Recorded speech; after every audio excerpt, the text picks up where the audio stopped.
The anime kicks off with a sweeping shot of the city, right before some gnarly disease hits everyone, sparking total chaos and destruction. Then, a mysterious pink-haired girl and her crew just stroll through the disaster like it's a walk in the park. The scene flips to a bunch of kids wandering the city, watching people drop like flies. A voiceover announces that a lethal virus has wiped out humanity, and that's when we see Michaela. One of the kids tells another, a dude named Yuichiro, to protect the little ones since their director kicked the bucket. The voice reveals the virus doesn't touch kids under 13, and that the third progenitor, some queen named Cruel Tepes, is taking charge of all the kids in the district. Next thing you know, some shady figures ambush the kids in a room and haul them off in trucks. Fast forward 4 years, and we're in a castle owned by Cruel Tepes, where the kids are being processed. We see Michaela and Yushiro, who are now older and probably moodier. Then we watch as vampires drain blood from all the kids, leaving them super weak. Afterwards, they're given food, but Yushiro, our resident emo boy, refuses to eat it,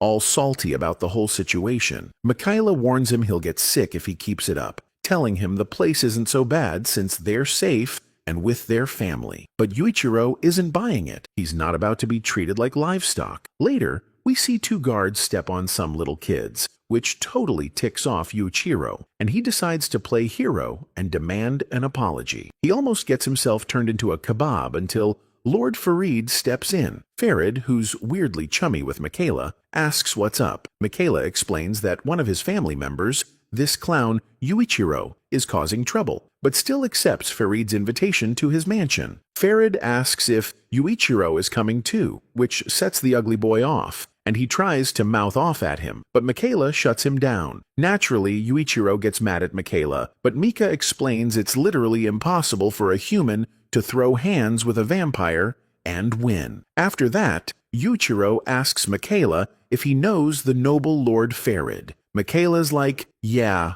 duh, and mentions he gets a lot of perks in exchange for his blood, including some seriously gourmet food. Michaela tells Yuichiro he needs to start using his brain to survive this place, but Yuichiro, being the hothead he is, just walks up, punches him, and storms off without a word. Next, we see Yuichiro just chilling on his bed until Akane comes over to check on him. She reminds him that all the orphanage kids are his family, even though he denies it every single time. This triggers a flashback for our boy to his first day at the orphanage, when Michaela offered him a hand in friendship. When he gets back home for dinner, his little siblings are all excited to see him, telling him they're having curry. Yuichiro is shocked to see Akane cooking and asks how that's even possible. Akane says it's all thanks to Michaela, which just makes Yuichiro even angrier about what he's been doing. During the meal, the kid refuses to touch the curry, while his siblings argue about whose birthday it is.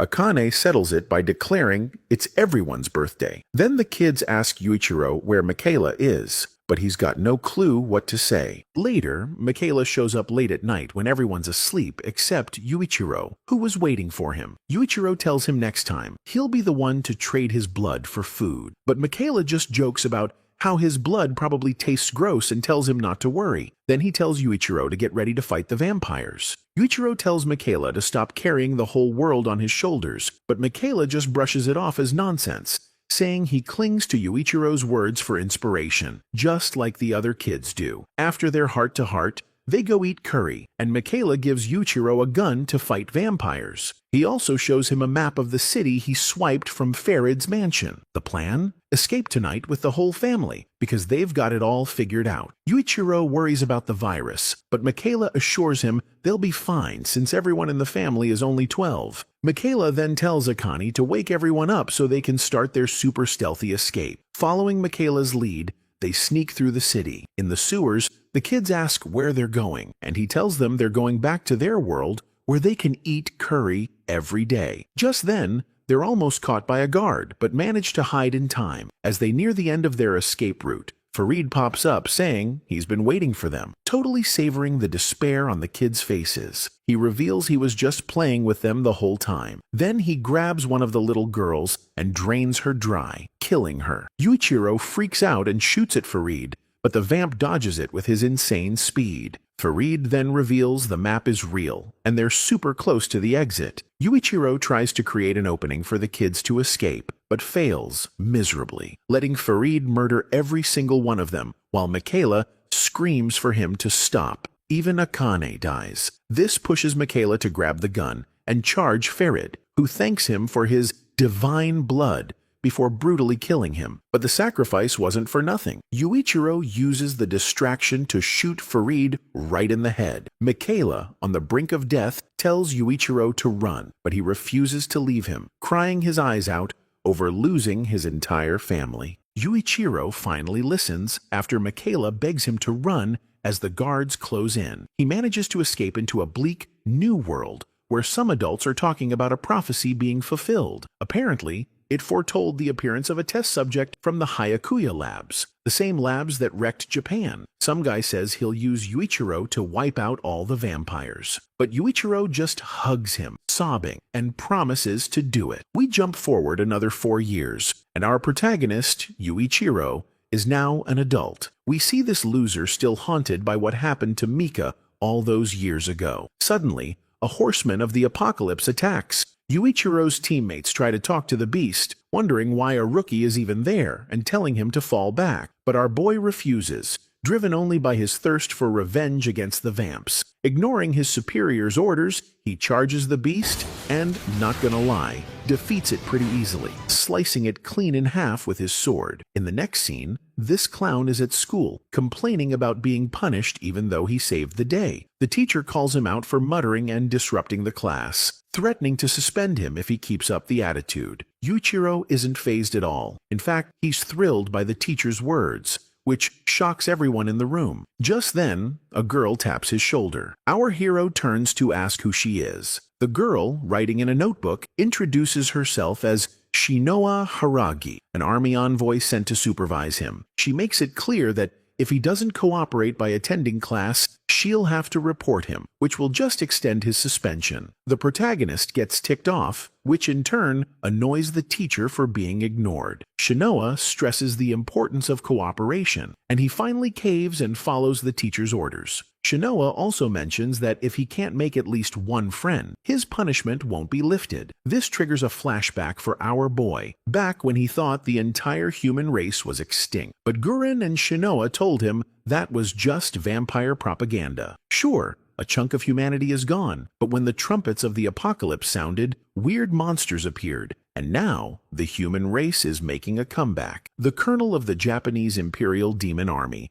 a guy named Guren, tells him his organization will prevail and control all of humanity, promising that if Yuichiro joins them, he'll get his revenge on the vampires. In the present, the protagonist is mad at Guren because he's done jack squat for him all these years. Shinoa then teases him, seeing he has no intention of making friends, but then shows a bit of sympathy for what happened to his family, asking why he can't just get some friends or a girlfriend. Our hero gets furious and jumps to his feet, telling her to pass a message to Guren. Let him join the vampire annihilation force because he's strong enough. Shinoa replies that Guren already knew he'd say that and sent him a letter. Despite the protagonist's excitement, the letter is just Guren roasting him, telling him he needs to make at least one friend to introduce. The protagonist gets mad and storms out of the classroom, yelling that he's sick of Guren's games. Shinoa follows him, since she has to supervise him, much to his annoyance.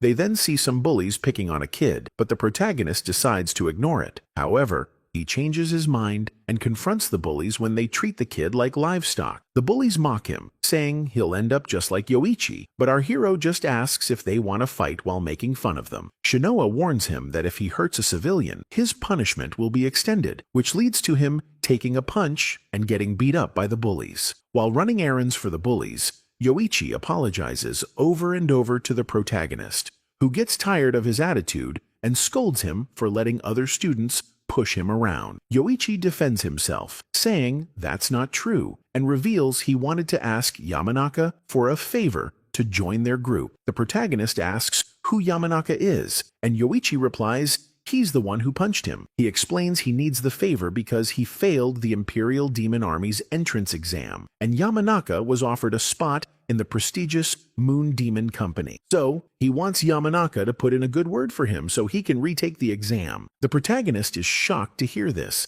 since even he couldn't get in, which makes him even angrier at Guren. Yoichi says it's weird that someone like him would want to join the army, but he's doing it to avenge his sister. The protagonist sets him straight, telling him that if he had tried to save his sister, he'd be dead, so he did the right thing. He advises him against joining the army, saying that with his attitude, he has no future killing vampires, which totally distresses Yoichi. But then, a massive explosion rocks the area, and an alarm blares that a vampire has escaped from a nearby biolab. Shinoa orders the protagonist and Yoichi to take cover while she informs the Moon Demon Company. But our hero says that's not necessary. He'll take down the vampire himself. All the students try to flee, but the protagonist grabs his weapon, ready to fight, as Yamanaka watches. The battle begins, and the protagonist manages to slice off the vampire's arm, telling Yamanaka to run. However, Yamanaka admits he can't go because he lied about joining the army. He only said it to make people fear him. The vampire counterattacks with its regenerated arm,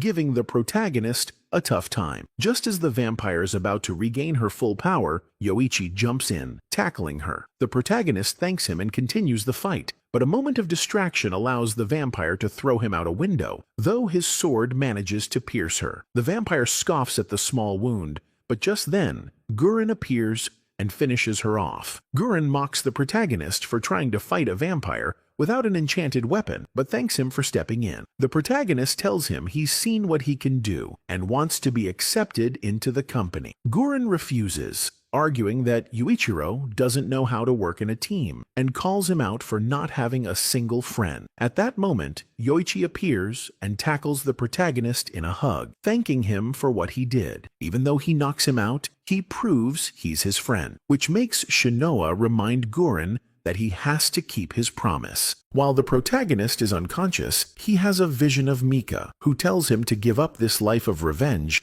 and take care of his new friend. Finally, our hero wakes up in the infirmary to see his new friends happy for him. Shinoa informs him that he's now part of the Vampire Annihilation Force, as is Yoichi, thanks to his bravery. The next day, Yamanaka and his friends are in a secret room where they could get in serious trouble if the army finds them. Yamanaka and one of his buddies decide to leave, but Yuji stays behind as a mysterious door opens. Later, an embarrassed classmate gives the protagonist a thank you letter and confesses she likes him. Yuichiro is stunned, and when he tries to say something, the girl runs off. Shinoa, who was watching from a distance, comes over and teases him about being a total heartthrob now, but then roasts him for still being a virgin. Shinoa mentions this is actually a bad thing, as the army encourages romantic relationships to repopulate the human race and regain dominance in the fight against vampires. So, they need to have lots of kids. Although the protagonist seems uninterested, he asks Shinoa why he still has to attend a normal school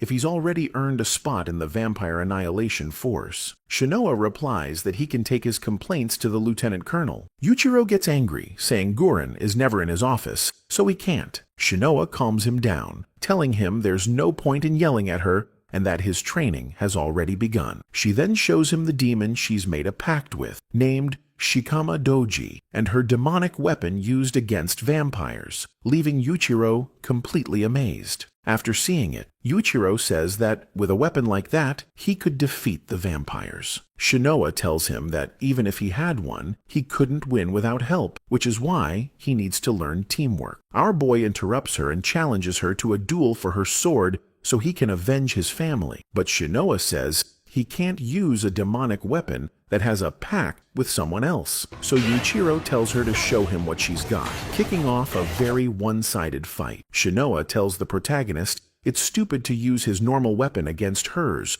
while launching special attacks from her weapon, easily defeating him. Instead of getting mad, Yuichiro is just fascinated by what he saw. Later, as they walk through the school halls, Yuichiro tells Shinoa that it must be easy to defeat vampires with that weapon. Shinoa says no, because vampires are also armed on the battlefield, which is why Guren insists on teamwork. Suddenly, Yoichi interrupts, asking for help, because he's being chased by Yamanaka and his friend. But they apologize for what they did and ask to be his subordinates. The guys tell the protagonist they want to be Yoichi's underlings because they need his help. Yamanaka apologizes and explains that Yuji went into the forbidden room, but hasn't come back. Shinoa overhears this and questions why they entered a level 1 restricted military area, saying she doesn't need excuses as it's severely punished. She thinks Yuji might have been captured by the army or even executed, so they should just forget about him. Later, the protagonist asks Shinoa what this forbidden place is all about. She replies that it's one of the 7 mysteries of the school, laughing. Yuichiro says that's just dumb, and it's obviously a restricted army thing. Getting serious, Shinoa tells the protagonist and Yoichi that it's where members of the Annihilation Force were trained, and only authorized people can enter,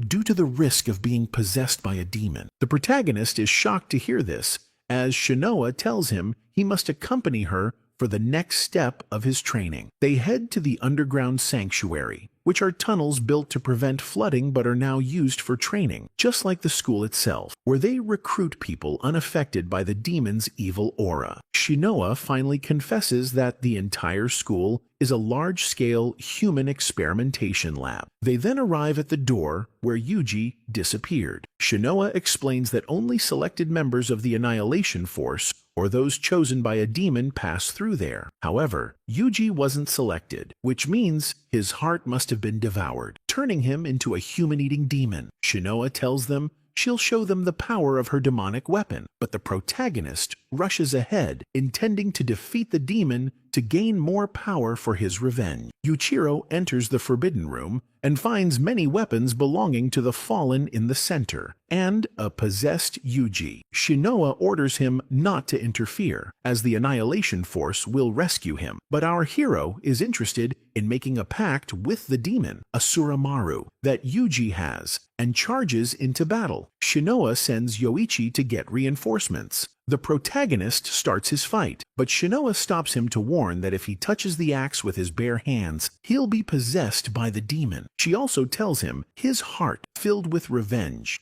isn't ready to defeat it, as demons feed on negative feeling and use them against their host. This is why Gurren hasn't given him his demonic weapon. However, Yuichiro doesn't care and says he'll prove them all wrong and even defeat it without his weapon. Yuichiro begins his attack on the demon, but when he manages to take its weapon, he's plunged into an illusion where he's a child again, seeing his whole family inviting him to dinner. The protagonist immediately feels something is off, but is surprised to hear Mika ask about his desire to get stronger and defeat vampires before he eats. Our hero asks if his family is still alive, and Mika says no. Meanwhile, they all start blaming him for abandoning them when the vampire killed them. The demon, using Mika's image, tells him it will give him the power to get revenge if he opens his heart. The demon thinks the protagonist is falling for it, but Yuichiro snaps out of it, realizing Mika would never ask him to seek revenge, causing the illusion to shatter. Threatening the demon, a furious Yuichiro questions how it dares to impersonate his family, and the demon reveals its true form. Next, the protagonist wakes up, confused about what happened. Shinoa explains he was under the demon's illusion, but managed to exercise it with his willpower. The protagonist asks if he finally got his weapon, but Shinoa says not yet. Gurren will be the one to assign it. Yuichiro laughs, saying now Gurren will have to acknowledge his power since he defeated a demon. Shinoa confirms that he will now attend the Annihilation Force's training school. Hearing this, our boy gets super excited and decides to proudly take on the task of learning to kill vampires. Meanwhile, Farid is alive and talking with Mika, who also survived and has become a vampire. Farid reports that he's found the protagonist, and that he's being used by humans. One night, a horseman of the apocalypse suddenly appears, causing destruction and terror. However, Michaela steps in its path with his demonic sword and easily defeats it with a single strike. The people are amazed and happy to have a protector, but Michaela's companions mock them, knowing they're just getting more livestock. During their conversation, they question Michaela, as he became a vampire by drinking the blood of the third progenitor, Cruel Tepes. One of the vampires despises Michaela, considering him just as miserable and greedy as humans. Michaela tells him they can do whatever they want. He's not in it for the glory. After this, the vampires announce to the district's population that they're now under their control and protection. Michaela saves a young man who then offers him his blood as thanks, which triggers a memory for Michaela from before he lost his humanity, talking about his escape plan with the protagonist and what happened after he got away. After his escape, guards showed up, and Cruel Tepes arrived, claiming Michaela as her own and asking Farid what happened. Farid compliments Cruel's appearance, but she shuts him down, thinking he's only after her political power. The queen grills Farid for letting the Seraphs escape and leaving one on the brink of death. Farid denies everything and threatens to spill the beans about her research on the Seraph's curse to the council, which infuriates Cruel, and she attacks, easily defeating him. Farid apologizes, surrenders, and promises to stay out of her business. Later, Cruel approaches Michaela and asks if he wants her to grant him eternal life. Although Michaela says no, Cruel forces him to drink her blood through a kiss, causing him to lose all his humanity. In another scene, our hero runs into a guy looking for a fight, and they automatically start brawling. However, he ends up pretty beaten up and tries to dodge the subject. Later, after Yoichi checks on him, Shinoa sees him and teases that he's going to get suspended again, but the protagonist claims it wasn't a fight. He just ran into a lamppost. Shinoa's like, "Alright, I'll let it slide this time," and asks the guys if they're excited to start training. Our hero, as usual, complains and asks when they'll let him go fight. Shinoa tells him if he wants to skip training, that's fine, but he'll have to go into battle with no weapons and no uniform. Afterwards, Shinoa takes him to his new class, where they find Guren half asleep. The lieutenant colonel introduces them as exchange students and makes them introduce themselves. Yuichiro starts by saying he didn't come to make friends and has no intention of getting along with anyone, ending with, "You're all wasting your time, because the most powerful weapon is gonna be mine." Guren scolds this ugly boy and sends him to his seat, where he discovers it's occupied by the guy he just fought. Guren doesn't get what's up with Kimizuki either, since he was sent to the normal school under Shinoa's supervision, so he questions the results. She just replies that the results are standing right in front of him. Meanwhile, the protagonist and Shiho are squaring off to see who's stronger. Guren gets fed up with the situation and knocks them both out cold with a single blow. Next, we see Shiho barging into Guren's office without permission to ask for the demonic weapon test, since he has the best grades. Guren asks why he wants so much power. Shiho retorts that the army knows everything about him, so he doesn't get the question. Guren then reveals he knows he needs the money for his sister's treatment, who caught the virus even as a little kid, and that joining the company would give him access to treatment. But he tells him he won't give him a demonic weapon now because it would just take advantage of his desires and use them against him. Shiho then scoffs, asking what will happen with the protagonist. But Guren reveals that our boy already handled a demon once, which surprises Shiho, but he still claims he's stronger than the protagonist. Guren replies, "That's not enough. Without friends, he can't succeed." Later, the guys are informed they have to pass a preliminary exam for the demonic weapon aptitude test. The first tests are in pairs, so Shinoa teams up with Yoichi, while the protagonist is forced to team up with Shiho. They're first attacked by enchanted puppets, but due to their lack of teamwork, they fail the test and lose points. Then, the instructor gets some news she has to deliver to Shiho. The training is halted, and they inform Shiho that his sister is in critical condition in the infirmary. Despite this, Shiho decides to continue training, but the protagonist advises him to go to his sister and not abandon her, because she could die at any moment, and he'd regret it. The protagonist then punches Shiho in the face to snap him out of it, since he just wanted to keep training. At the hospital, Shiho promises to get into the company, and then transfer his sister to the military hospital. The two guys have a motivational chat at the end of the night, encouraging each other and promising not to give up. Finally, we see a meeting of the Progenitors' Council, worried about a new threat. Cruel proposes wiping out the Japanese Imperial Demon Army to end the threats and start a new war. Next, we witness a meeting with Major General Tenri Haragi of the Imperial Demon Army, presenting his report on the district and the disturbances caused by vampires in the Kansai area. In the middle of the meeting, Guren, who was sleeping,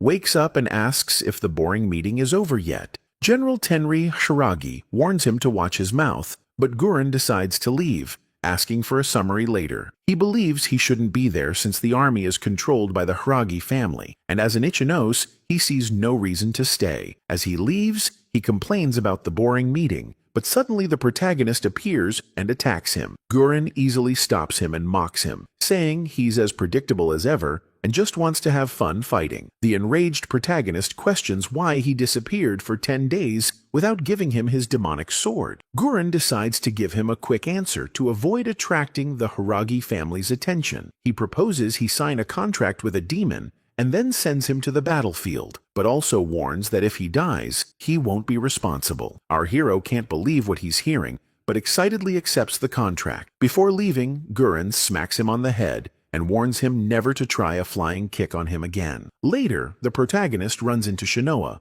who asks what happened to his head and if he skipped class to fight. He says no, but she already knew, and says Gurren doesn't know his own strength, but she congratulates him because he's finally been given permission to make a contract with a demon. At night, Michaela is with Farid, who tells him the time has come when he might run into the protagonist. But Mika ignores him and leaves, wandering the city to his old home, only to find it's now inhabited by other children who are terrified to see him. So, Mika has to leave. The next day at the academy, the written exam scores that will determine the rank of each person's demonic weapon are handed out. Our hero tries to hide his score, but Shinoa snatches it from his hands to make fun of him. She tells the group that the protagonist got a legendary score that only geniuses can achieve, a big fat 0. This surprises everyone, but he gets mad at Shinoa, who says she did it to help him become popular. However, this loser repeats that he doesn't need friends or teammates to reach his goal. She mocks him, saying he sounds like a 3-year-old, but Yoichi interrupts, saying maybe Japanese just isn't his thing. Then Shiho makes fun of the protagonist, but he challenges him to show his scores. Shiho shows he got a 100 and wrote in 3 different languages. This leads to a big fight, but Yoichi and the teacher, Sayuri, try to stop them. Gurren arrives and gets the protagonist's attention, who questions him about giving him a demonic weapon. Shiho interrupts with a punch and asks the lieutenant colonel to explain why he abandoned the class for so many days. Gurren mocks the youngsters for thinking they're ready for a demonic weapon, but the boys start arguing and hitting each other again. Meanwhile, Gurren asks Sayuri what she thinks of them and if they're ready to resist the demon's temptation. She says she's not sure, but both are stronger than she was at their age. And surprisingly, Yoichi has the most resistance to demons. Gurren decides to attack them to see if they're all ready, saying if any of them die, it's their own fault for not training enough. Many are affected by Gurren's attack, including Shiho, but the protagonist and Yoichi feel nothing. Gurren congratulates the boys for staying conscious, as they have the potential to make a contract with a demon if they keep training. But he gives extra props to those still standing, as they have the chance to face a real demon and get a demonic weapon of the same rank as his. The Black Demon series. The lucky ones are our hero, Shiho, Yoichi, and Shinoa, although Gurren says he would have preferred if the latter had fainted. As they head to face the demon, Sayuri tells Gurren it might not be a good idea for Yoichi to participate, but he tells her not to worry. If Yoichi isn't strong enough, he'll die, because the world is cruel. He then asks Yoichi if he's willing to risk his life to avenge his sister, and if not, he should leave. The other guys advise Yoichi to go, but he refuses and decides to stay to protect what he loves most. As they go down in the elevator, everyone tries to calm Yoichi down since there's no turning back. However, Shinoa questions Shiho if he's sure, since he was barely standing by, holding on to the table earlier. Then Gurren scolds the protagonist for being overconfident and warns him that this demon is nothing like the one he defeated before. They finally arrive at the place where the weapons housing the most powerful demons are kept. Our hero asks what they should do. As soon as they touch the weapon, the ritual will begin. If they defeat the demon, its power will be theirs. But if they fail, they'll become demons or die. Either way, they're gonna die. First up is our protagonist, who steps forward with determination and demands the demon hand over its power. Now, we're in a memory of Yoichi, who remembers the vampire that killed his sister is named Lacus. As he sees his dead sister and tries to touch her, a demon takes her form and tells him he's reliving memories. Little Yoichi asks his sister if she's alive, but the demon says she's not. Next, it's Shiho's turn, who is talking with his sister. The demon tries to break him emotionally, calling him a selfish human who only thinks of himself. Shiho realizes it's the demon, and it replies that it's not a simple hallucination, but hidden memories in his heart. Meanwhile, Guren watches the youths and thinks at least one of them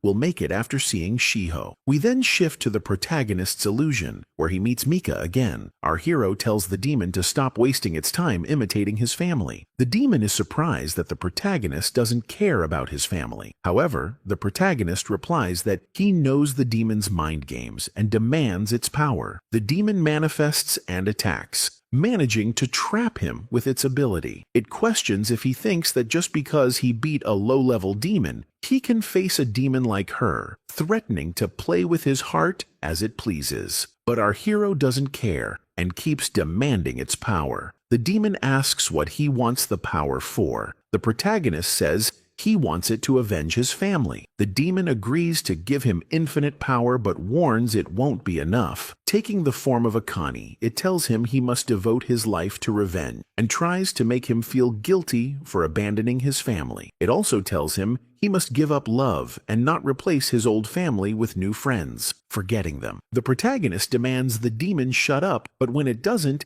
he gets enraged and forcefully demands its power to protect those he cares about. Finally, the demon accepts the protagonist, but only as long as his heart remains strong. If he ever doubts, the demon will take control of his body. It then introduces itself as Asuramaru and, before leaving, reveals to the protagonist that he's not entirely human. At least a tenth of him isn't. Although the protagonist doesn't understand, Asuramaru reveals its form and seals the deal. After waking up, the protagonist gets teased by Shiho for taking so long. Yuichiro asks about Yoichi, but is told he hasn't woken up yet. Meanwhile, in Yoichi's illusion, he's still talking to the demon, who asks if he wants its power, since his heart holds no desire for revenge, only good feelings and thoughts humans loathe. The demon demands he give it his body to avenge his sister, since he doesn't have the will to do it, and attacks him. Seeing a terrified Yoichi, the demon tells him he's not fit to be its master, managing to take over his body and wake up. Guren is annoyed by the situation, but happy to have 2 wins out of 3. He then assigns the boys their first mission with company members.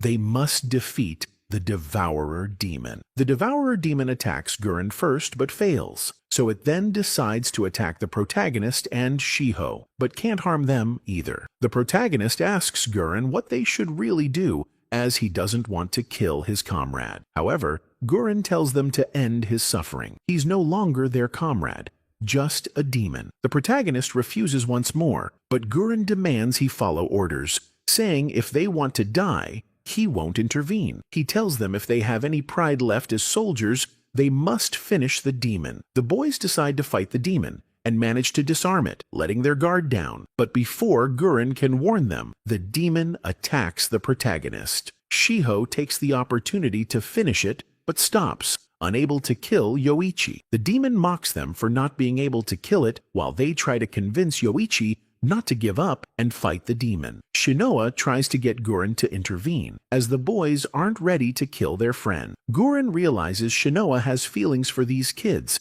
and orders her to step in to spare them the remorse, but Shinoa can't do it. Our hero keeps trying to get Yoichi to fight, but it's no use. Before the demon can attack, Yuichiro gives up and asks it to kill him, since he won't murder a friend. But before it can strike, Guren scolds Yoichi, telling him to protect his family and stop hiding. This manages to wake Yoichi up after an internal struggle, and the first thing he does is run to hug the protagonist. Suddenly, Guren hits the protagonist with a powerful kick for taking so long, knocking him to the ground. Shinoa questions Guren if he knew what would happen, and teases that he cares about the boys, too. Guren tells her that Yoichi has talent, and encourages him to follow his will to protect his friends, telling him to forget his meaningless revenge. The protagonist must do the same, forget his old family, and now risk his life for his new one, because there's nothing left in the past. Finally, Gurren informs them they'll be sent to the battlefield in Kansai, as there are vampires who want to conquer Shinjuku. We then cut to a plane full of vampires, including Mika, heading to Shinjuku City. At night, the protagonist sleeps but is tormented by a dream where Mika blames him for abandoning him. Our hero wakes up, happy that the day he's been waiting for has finally come. It's time to kill some vampires. Next, the protagonist is on the subway with Shinoa, who will accompany him that day. During the ride, she gives him the day's orders, but all this clown cares about is starting his revenge. Shinoa tries to tell him they must first strengthen the defenses, and the protagonist complains about having to do that first. In Shinjuku, the youths arrive at a protected gate that will lead them outside the city walls. The guards are surprised to see kids who are part of the special forces. After crossing the gate, they hear someone complaining to Gurren about not wanting a group of rookies assigned to them, and decide to investigate. On the way, they meet Yoichi and Shiho, who have been there since early morning. We then hear what the girl is really complaining about to Gurren. She wanted to be the leader due to her experience, but that role will be filled by Shinoa Haragi. When Shinoa sees the girl, she greets her as Mitsuba, who is visibly angry with her. Mitsuba lunges at Shinoa to start a fight, but Gurren interrupts and threatens to send them to the dungeon if they keep it up. Then, Gurren informs the kids that he'll be taking another route to Shinjuku. First, he introduces their new teammate, Mitsuba Sangu. He explains that teams in the company must have 5 members, or they'd be in danger against an armed vampire. He also demands they act as a team when facing a threat, though the protagonist doesn't seem to get it, so Mitsuba throws a punch at him, but he stops it. Gurren then assigns their mission. They must go to Harajuku to free the humans from the vampire settlement used for blood, and then they can head to Shinjuku. On the way to Harajuku, Yoichi can't believe how destroyed the world is and asks the others if they used to guard these walls, defeating the horsemen of the apocalypse. Meanwhile, Mitsuba interrupts, saying the horsemen are much stronger now that they're far from the wall. They finally arrive in Harajuku, and the first thing they see is a little girl running from a horseman. The protagonist tries to save her, but Mitsuba stops him, ordering him not to break formation, as it could be a trap. Yu gets furious and tells them to retreat then, because he's going to save her alone. The protagonist starts running to save the girl, and Mitsuba goes after him. The rest of the team tries to help, but Shinoa immediately stops them, sensing approaching vampires. She says they used the girl as bait. The protagonist saves the girl just in time, and Mitsuba finishes off the horsemen, which makes the vampires reveal themselves and attack. Yu faces 3 vampires, and when they manage to wound him a little, our hero, seeing he's in a tight spot, borrows Asura Maru's power. This surprises the vampires. Then, Mitsuba warns the protagonist that he's about to be attacked by the horseman that didn't die, but Shinoa protects him, and in turn, Yoichi protects Shinoa, so that in the end, Mitsuba finishes off the monster. We see the vampires want to retreat and call for reinforcements because the kids are part of the vampire annihilation forces, but the protagonist attacks them by surprise. Even so, Mitsuba orders the protagonist to retreat before that happens. The vampires mock them, saying they won't let the livestock go, which infuriates Yu, who gets ready to attack but receives orders from Shinoa that they must retreat since they're in enemy territory. At night, Mitsuba hits and scolds the protagonist for endangering the entire team with his reckless actions. Yu accepts his mistake but says he doesn't regret it. If it makes her feel better, she can hit him all she wants. She tells him she hates people like him because they lead their team to ruin. They then hand the girl over to the army to be safe. Finally, Shinoa tells the protagonist that's just how Mitsuba is, but to treat her kindly as she has a troubled past. Next, we see the girls taking a bath while Mitsuba complains about the protagonist, and Shinoa tells her they'll end up falling in love. But Shinoa also asks if she hates the protagonist because he reminds her of how she used to be in the past. Mitsuba remembers when one of her comrades died because she broke formation. Although Shinoa tries to free her from her guilt, she's still angry. Later, we see the little girl telling them that the vampires are at Omotesando Station. So the next day, they head there to rescue the humans. On the way, Mitsuba says they shouldn't worry about civilians, and that if the vampires are armed, they must flee. But Yu doesn't like this, since he wants to kill vampires. Arriving at the station gates, Shinoa tells them she hopes they can complete the mission with no casualties, so they shouldn't act impulsively. The leader, Shinoa, begins to explain the plan. Inside the station, there are 7 vampires who will hopefully all be asleep. However, they must stay together, protect each other, and not break formation. Upon entering, they find humans dressed like livestock, which brings back memories for our hero. Mitsuba takes the lead and tells them they need to head to floor B2, where all the vampires are. As they walk, Shiho finds it strange that the humans don't escape, since there are no vampires present. Mitsuba explains they stay there for protection, as the outside is plagued with monsters. At that moment, the first vampire appears. Mitsuba orders them to ready their weapons, but the protagonist rushes forward and attacks the vampire, piercing it with his sword and defeating it. Mitsuba scolds Yu, but he argues that he wasn't being reckless. He waited for all the orders and took the opportunity to attack an unarmed enemy. He also saves Mitsuba from a surprise attack from behind. The protagonist gets excited facing the vampires and launches into an attack while his enemy mocks him. However, he manages to defeat him with a single blow. Before he can finish, Mitsuba is shocked by the protagonist's strength, and Shiho comments that he's still weaker than him. So, our hero proposes they duel right then and there, but Mitsuba orders them to stop being idiots. They keep moving through the station, but are ambushed by their enemies. As there are more than 5 vampires left, Mitsuba is the first to be captured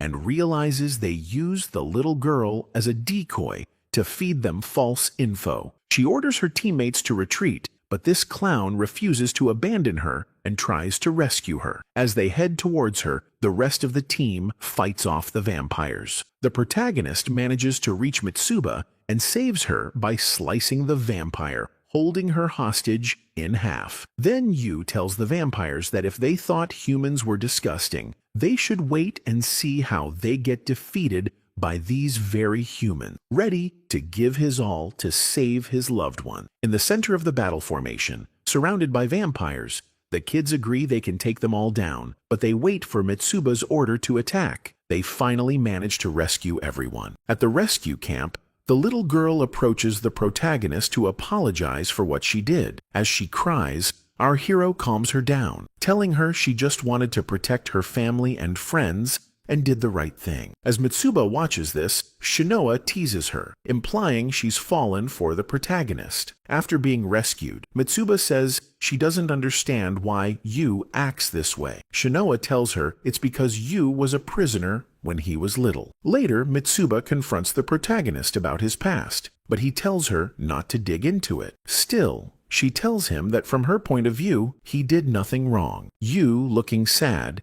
tells her maybe not, but he left his family behind to save himself, and that's never going to change. Before she leaves, Mitsuba tries to thank the protagonist for what he did, but can't get the words out and gets angry. From above, a woman watches them all. The next day, our hero is amazed to see that Shiho knows how to start an abandoned car, so he asks to drive it for a bit. Shiho tells him he doesn't know how, but the protagonist insists it'll just be for a little while. He gets a hard no from Shiho, who says he'll teach him to drive later. The kids then gather for lunch while Shiho tells them he got the car started. However, our boy isn't listening and just steals the car, almost running him over. After crashing it, the protagonist tells Shiho to get in, claiming he'll drive them to Shinjuku, which infuriates Shiho. As the rest of the team watches from a distance, Shinoa tells them to hop into the Shinoa Mobile to lead the way to Shinjuku. And although everyone wanted to drive, after making fun of Shinoa's height, Shiho ends up behind the wheel. As they drive, they hear noises and think it's the horsemen of the apocalypse, so they're not worried. However, Mitsuba informs them those are noises from the city, and Shiho orders them to stay alert. As they turn a corner, they reach the walls of Shinjuku and see the city is completely destroyed. Right in front of them, they see a noble walking their way. So, our genius protagonist orders them not to stop the car and just run him over. However, the vampire stops the car with one hand and activates his sword to defend against their attacks. Shinoa gets worried about his power and tells the kids to be careful, as he has a high-rank weapon. But at that moment, the vampire takes the chance to attack Shinoa, though the protagonist manages to save her just in time. Shinoa thinks that to beat him, they'll have to send the protagonist and Shiho to fight him one-on-one, while the rest provide support. However, two more vampires show up as backup, so Yu suggests they retreat. Shinoa tells him that's not possible, so they have to use all their demonic power to attack, and even then, they might die. The protagonist just smiles and promises he won't let anyone die. That's what he has Asuramaru's power for. Then, one of the backup vamps asks Lord Crowley what he's doing here, and informs him that Farid needs him on the front lines. To not keep him waiting, he tells the kids he'll let them run away. Shinoa breathes a sigh of relief as he leaves, but our hero is filled with rage at the massive power gap between them. Shinoa tells him if he learns some enchantments, that gap will shrink a lot. The protagonist demands she teach him, but she flat out refuses, since that would mean only he would fight the vampires head-on while the rest of them die. Instead, she urges them to work as a team, though she's glad this loser actually suggested retreating for once. Next, we cut to the Shinjuku defenses, where the army is trying to fend off helicopters full of vampires. After shooting down a few, they get orders to wait for the fourth wave and hold out as long as possible, or Shinjuku won't stand. But then, they see a plane heading straight for them, not knowing it's loaded with explosives. And just like that, the vampires breach the city walls. We then see the kids arrive in the city and witness the chaos inside because the eastern wall has fallen. Suddenly, two helicopters appear and attack their position with missiles, but they manage to get to safety. Yoichi, seeing them get shot down with arrows, asks if the rest of the army also has demonic weapons. But the girls inform him they're runic weapons, which are like simplified demonic ones. Our hero sees a helicopter heading their way to attack again, and manages to take cover. Hundreds of vampires descend from it, so they prepare to fight alongside the army. After a fierce battle where the kids actually worked as a team, they manage to defeat all the vampires. Corporal Nagai thanks them for their help and is hopeful knowing they're from the Moon Demon Company. As the kids take in the situation, they conclude this is way more serious than they were told. The corporal informs them that the vampires have breached the West Wall, so he needs their help to fight them. Our hero replies that's what they came for, and the corporal takes them to the Western Combat Zone. From a rooftop, Guren observes they're not doing too well and wants to know who's in command. He spots Michaela with Farid, who detects him from far away, but Sayuri tells him to stop wasting time. Guren replies he's setting up observation posts, since the vampires will surely do the same. Just then, a vampire tries to attack Sayuri from behind, but Mito arrives just in time and defeats it, followed by Guren's entire squad. Guren asks Shigur how the protagonist and the other kids are doing, and she informs him they've arrived in the city. Guren tells his group they need to defeat the enemy commander to tip the scales in their favor. Later, we see Farid asking Mika if he feels nostalgic seeing Tokyo again. He then asks if he's thirsty, since he should take advantage of the battlefield to drink some blood. Farid reminds him of everything that happened with his family, and Mika gets furious with himself for not being able to protect them. We then flash back 4 years, where Cruel forces Mika to drink blood to gain power and eternal youth, but he refuses, preferring to die rather than become a vampire. Cruel tells him it's too late for that. If he dies now, he'll just become a stupid demon. Mika continues to refuse, so Cruel offers him her blood. He rejects it, but can't resist for long and starts drinking. Cruel is thrilled, as Mika will now be her little pet for all eternity. Back in the present, Mika only has enough of Cruel's blood for 10 days, so he needs to find the protagonist ASAP. As it starts to rain, we see Nagai informing the kids they'll reach the defense line in 15 minutes. So, Shinoa tells them they'll start their first training lesson. According to Mitsuba, in their current state, they'll be useless on the front lines. They need to take some pills the army provides, to strengthen their powers and demonic synchronization, getting a 1.5x boost in strength with 1 pill and 1.8x with 2. Our hero gets excited, thinking if he takes a bunch, he'll be super strong. But Shinoa warns him that if he takes more than 3, his internal organs will turn to mush. The girls add that the effect only lasts 15 minutes and takes 10 seconds to kick in, leaving him vulnerable. Finally, this clown asks if this will unlock his demonic weapon's maximum power, but Shinoa says no, that comes from studying and practice. But there's no time for that now. Before reaching their destination, they're attacked, and the protagonist sees the corporal get injured, so he runs to save him. The kids work together to pull off the rescue, but the helicopter still launches missiles that cause the protagonist, Shinoa, and the corporal to fall into a subway tunnel. As they plan how to help the corporal, they hear Shiho's voice from the other side of the rubble. He tells them they also fell into the tunnel, but have a way out. The protagonist orders them to get to the exit while he and Shinoa find another way. On the surface, Gurren prepares to face Mika. Farid approaches Mika,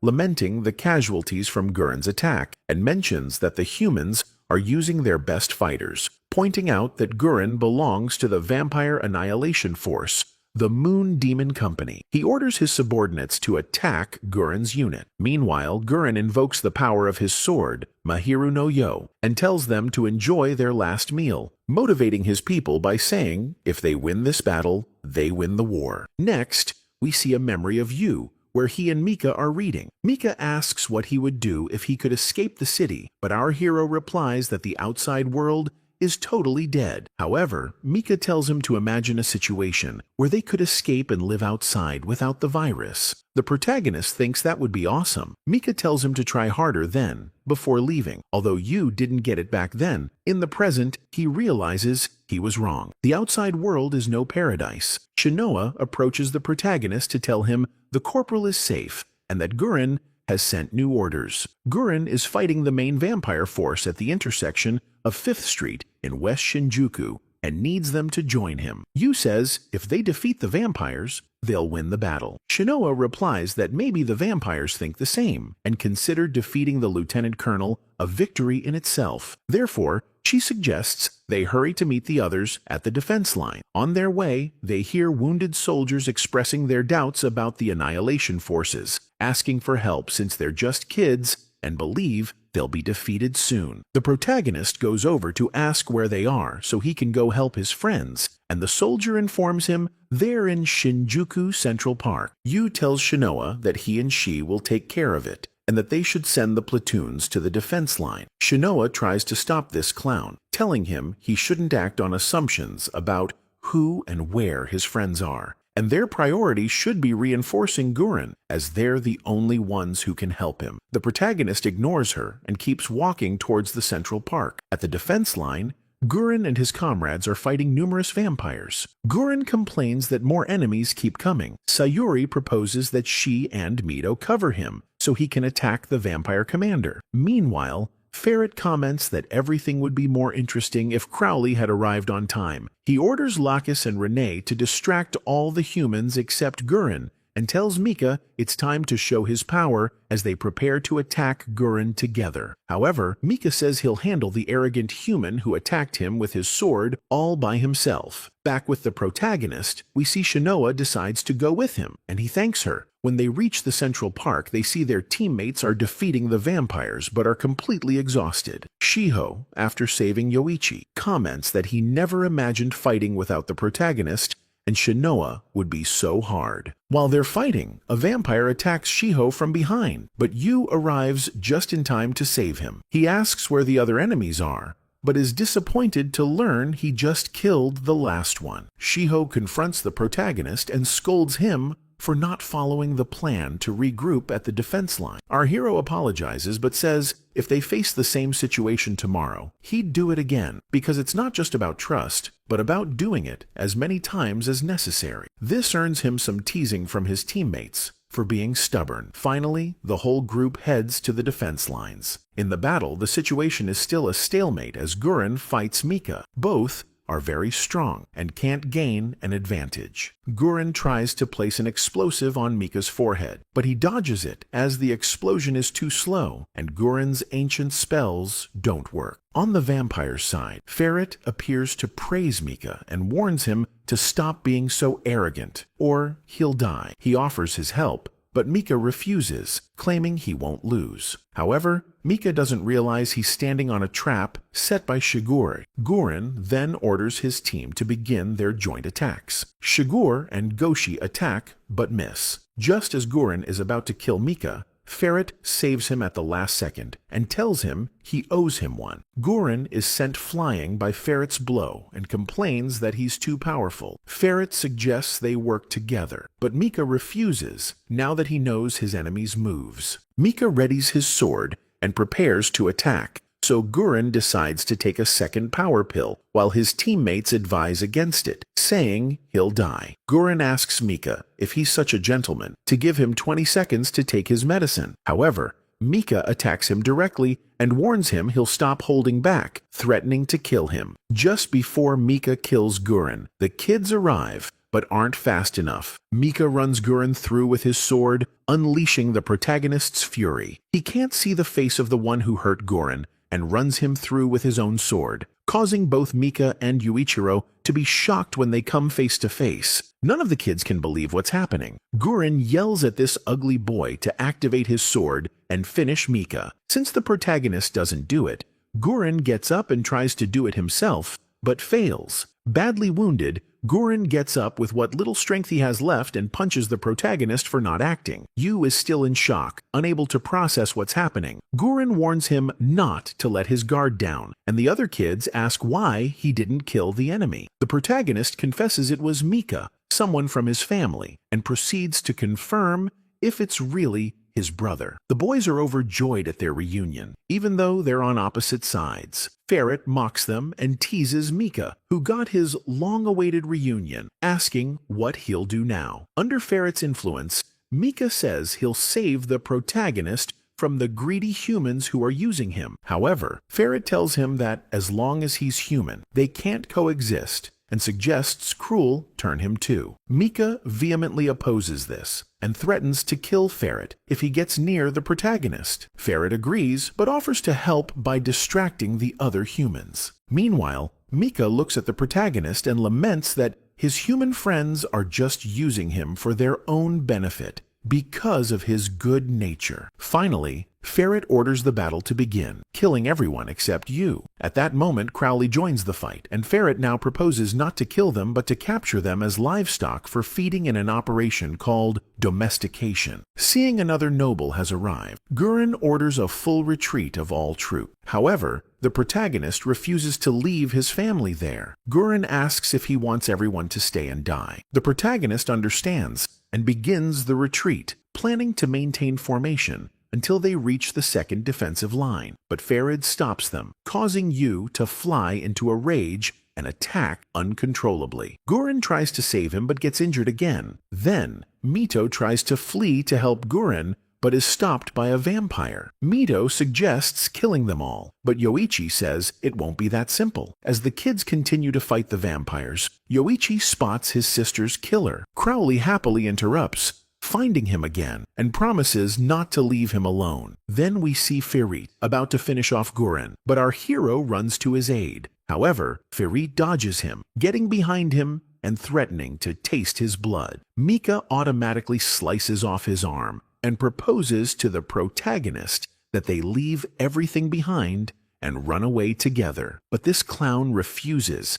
and scolds him for being with Ferret. Mika just grabs the protagonist in his arms and flies off, totally enraging Yu. When Yu manages to break free, he confronts him, demanding to know why he says the humans are using him. Then he realizes Mika is no longer human and thinks it's all his fault. But Mika tells him he's not to blame at all and begs him to come with him. Yu refuses because he won't abandon his friends. He then sees Shinoa about to be defeated. The protagonist wants to help her, but Mika stops him, saying those people mean nothing anymore. But Yu keeps watching as his friends are bitten by vampires, which drives him to despair. Although his friends tell him to escape, the protagonist enters a trance where he meets Asura Maru. He asks if she's trying to take control of his body, but she says she's not doing anything and is just scared of him. She tells him to follow Mika's advice because the humans did something to him. Next, trumpets sound from the sky, and angels appear, indicating the protagonist has lost his humanity and unleashed the monster within. A massive amount of demonic power erupts from Yu,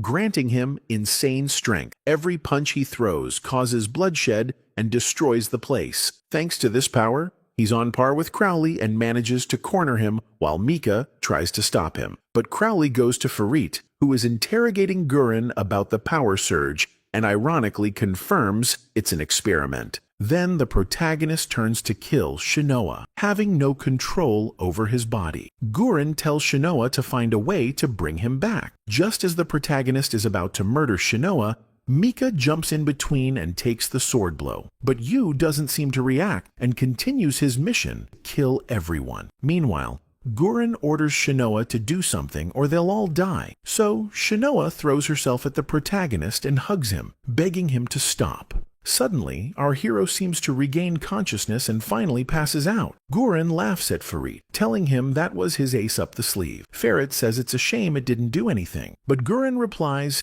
he just needed to buy time for Shinya Haragi to get into position and that the entire Haragi army will be arriving soon to take control. And now we see Shinya descending some stairs, remembering that at the end of the battle, he wanted to ask Gurren what happened. However, Gurren told him he wasn't interested in his questions and to stay away from him. Shinoa finally reaches a restricted area where she identifies herself as a member of the army's vampire annihilation forces. Despite this, the guard denies her entry, as only those with a rank higher than commander can enter. Shinoa asks what this place is, and the guard tells her it's a secret. But the other guard reveals it's a vampire experimentation lab for finding their weak points. Shinoa insists on going in, but when they refuse, she shows her family's identification symbol, which gets her in. After passing through the door, she finds a high-tech lab and realizes Gurren is in charge, whom she hasn't seen in 5 days. She confronts him, asking if he thinks he did the right thing with the protagonist, who still hasn't woken up. She also questions his plans for Yu, since he gave him different pills based on her recommendations. Shinoa believes those pills made Yu lose control, but Gurren starts having an existential crisis about what humanity must do to survive, and asks what would have happened if her sister, Mahiru Haragi, hadn't invented demonic weapons. Finally, Gurren tells her not to come complaining with her idealistic problems, and teases that Shinoa is in love with the protagonist. He tells her to go home since he's not a love counselor. But before Shinoa leaves, Gurren informs her that the pill's effect will wear off in 5 days, so she should go tell the protagonist. That's why Shinoa visits our hero in the infirmary, waiting for him to wake up. She also wonders if she's really in love. Then we flash to a memory of Mika, who still wants to rescue Yu. However, Farit stops him, saying it's impossible since the humans have him trapped in their lies. Farit keeps questioning Mika about what he is, since he hates both human and vampires. Mika tries to punch Farit again, but he stops him, saying he's had enough fun, and they both flee. Next, we see Mika getting out of a detox pod, thinking it's the first time he's cried since becoming a vampire. Meanwhile, in the locker room, the other vampires complain that even though they fought humans, they put up a good fight. But Mika ignores them. During the conversation, he hears that the High Council is very worried because the humans are conducting forbidden research that could destroy the world. The Seraph of the End research is mentioned, which was apparently supposed to be brought back from Shinjuku. They then ask Mika if he knows anything about it, since he knew him before, referring to the protagonist. They also ask what he considers himself, but if he doesn't want to answer, they'll make him talk another way. Mika turns and says he's just an ugly vampire, leaving the other vampires confused. Next, Mika is told he must report to Cruel at night. We see the protagonist finally waking up and finding Yoichi asleep by his side. He wakes him up to ask what happened, but Yoichi, upon seeing him, hugs him excitedly and says he has to tell the others. But before leaving, Yoichi informs him that everyone is fine and that he was in a coma for a week, which relieves the protagonist. But then he starts to cry, realizing that Mika is still alive, and what he saw wasn't just a dream. Then Shinoa peeks through the door, teasingly asking if this is the crybaby's room, but she says it's understandable since he found out Mika is totally alive. However, the protagonist tells her he barely remembers anything that happened. Shinoa tells him they all almost died when he passed out, but reinforcements arrived just in time. Kureto and Shinya Haragi, who managed to kill the normal vampires and take prisoners, but the nobles escape. Yu asks what happened to Mika, and Shinoa tells him the vampires took him. She then tells him not to try escaping the hospital, to go to the vampire capital, and Yu promises he won't. The protagonist thanks Shinoa for her concern, but notices her wound and touches her neck, which makes Shinoa nervous, barely managing to say she's fine. At that moment, Mitsuba enters the room and sees the two in a weird situation, scolding Shinoa for what she's doing. However, she explains the situation, calming Mitsu down. But when the protagonist sees that Mitsu was also bitten, he worries about her, which also makes her nervous. Shiho and Yoichi also arrive, and Shiho scolds Mitsu for shouting in the hospital. Finally, our hero apologizes for worrying everyone and thanks them for being his friends. But the guys start making fun of him, unable to believe what they're hearing. They apologize for not being able to rescue Mika right away, as they were ordered to rest, but the protagonist tells them it's okay and not necessary right now. As they talk, we see what each of the key players in this war is up to. In the end, the protagonist looks out the window, grateful for being so lucky, and promises to save Mika. But Mika, in the vampire capital, in turn, promises to save Yu. Finally, we see Ferret despising both humans and vampires equally as he hands over his research to someone mysterious. And that's pretty much the end of the first season, so don't forget to leave a like and a comment, because I always read them all. And without further ado, on to the second season. A new day begins, and we see Shinoa battling Gurren, using her demonic power to the max. She manages to dodge his attacks and get behind him. Gurren says if she wants to kill him, she should do it, and that he doesn't mind dying at her hands. But before doing anything, Shinoa asks if it's because he killed his sister Mahiru, who loved him so much. Gurren says, that's right, he killed her. But Shinoa asks if his sister is still living in his sword,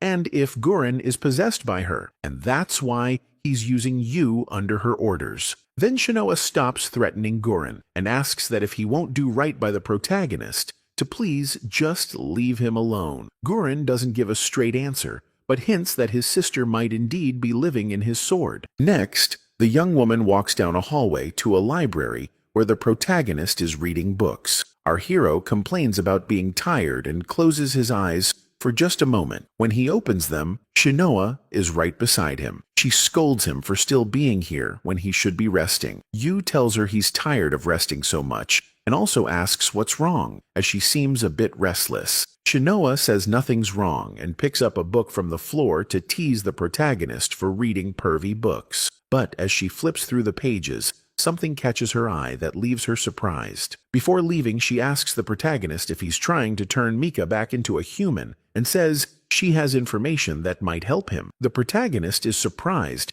and begs her to tell him. Shinoa teases him for being so obedient, but says it's rare for a human to become a vampire, as only nobles are allowed to turn humans. So Mika was chosen. The protagonist thinks it must be Ferret who chose to turn him. Although it bothers him, he's grateful Mika is still alive. He then asks Shinoa if she knows how to turn a vampire back into a human, and she immediately says no. The protagonist is disappointed by the answer, but just then, they hear an announcement that the protagonist must report to the executive room. He thinks Gurren is summoning him, but Shinoa corrects him, saying it seems the Haragi family wants to see him, so she advises him to hurry. Before leaving, the protagonist remembers that Shinoa is also a Haragi and asks about the family. After teasing this ugly boy, she tells him the Haragis are full of horrible people, so he needs to be very careful. As he leaves, the protagonist runs into Gurren, who teases him for running off so happily when headquarters calls. Yu tells him not to talk about him like that. Gurren starts listing off how he saved him,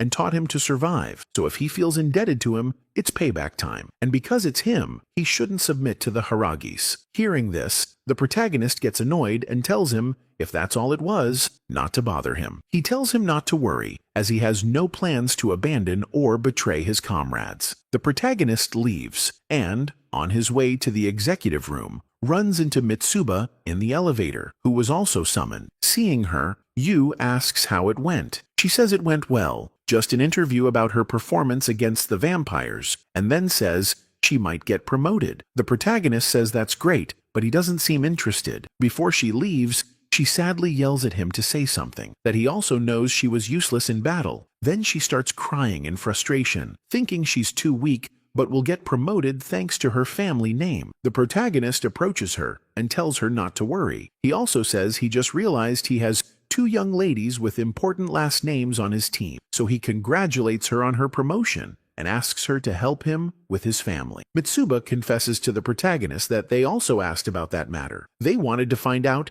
if he could be a spy. She said she told them that would be impossible because he's too dumb to trick anyone. The protagonist thanks her for trusting him and then leaves in the elevator. As Mitsu leaves, she looks worriedly at the headquarters building. Just then, Shinoa arrives, asking why she's so concerned. Mitsu asks what she's doing here. Shinoa says she was just taking a walk and asks if she was summoned like the protagonist. Mitsu says yes, and that she was promoted to special ensign, but Shinoa teases her, saying she was promoted because of her last name. The girl's attitude changes, and she tells Shinoa that because of what she did, she might get promoted too, but she replies that she won't be promoted. She's going to reject any offers they make. Mitsu says that because she's a Haragi, she can do whatever she wants. Shinoa says, on the contrary, it seems they've abandoned her, and takes the opportunity to ask what information she had to reveal in exchange for her promotion about what happened in the battle. Mitsu says she pretended not to know anything about the incident where the protagonist lost control, and apparently the higher-ups know nothing. They then ask Shinoa if she knows anything yet. The Haragi girl replies that she's not sure, but they shouldn't trust anyone. Now, we see the protagonist arriving where he was summoned. In a dark room, he finds a vampire in the center. The protagonist doesn't understand what's happening, but defeats it easily. Then, the lights turn on, and Kureto Haragi, the general of the army, reveals it's a test they give to suspected traitors. Then they say they want to test his sword skills,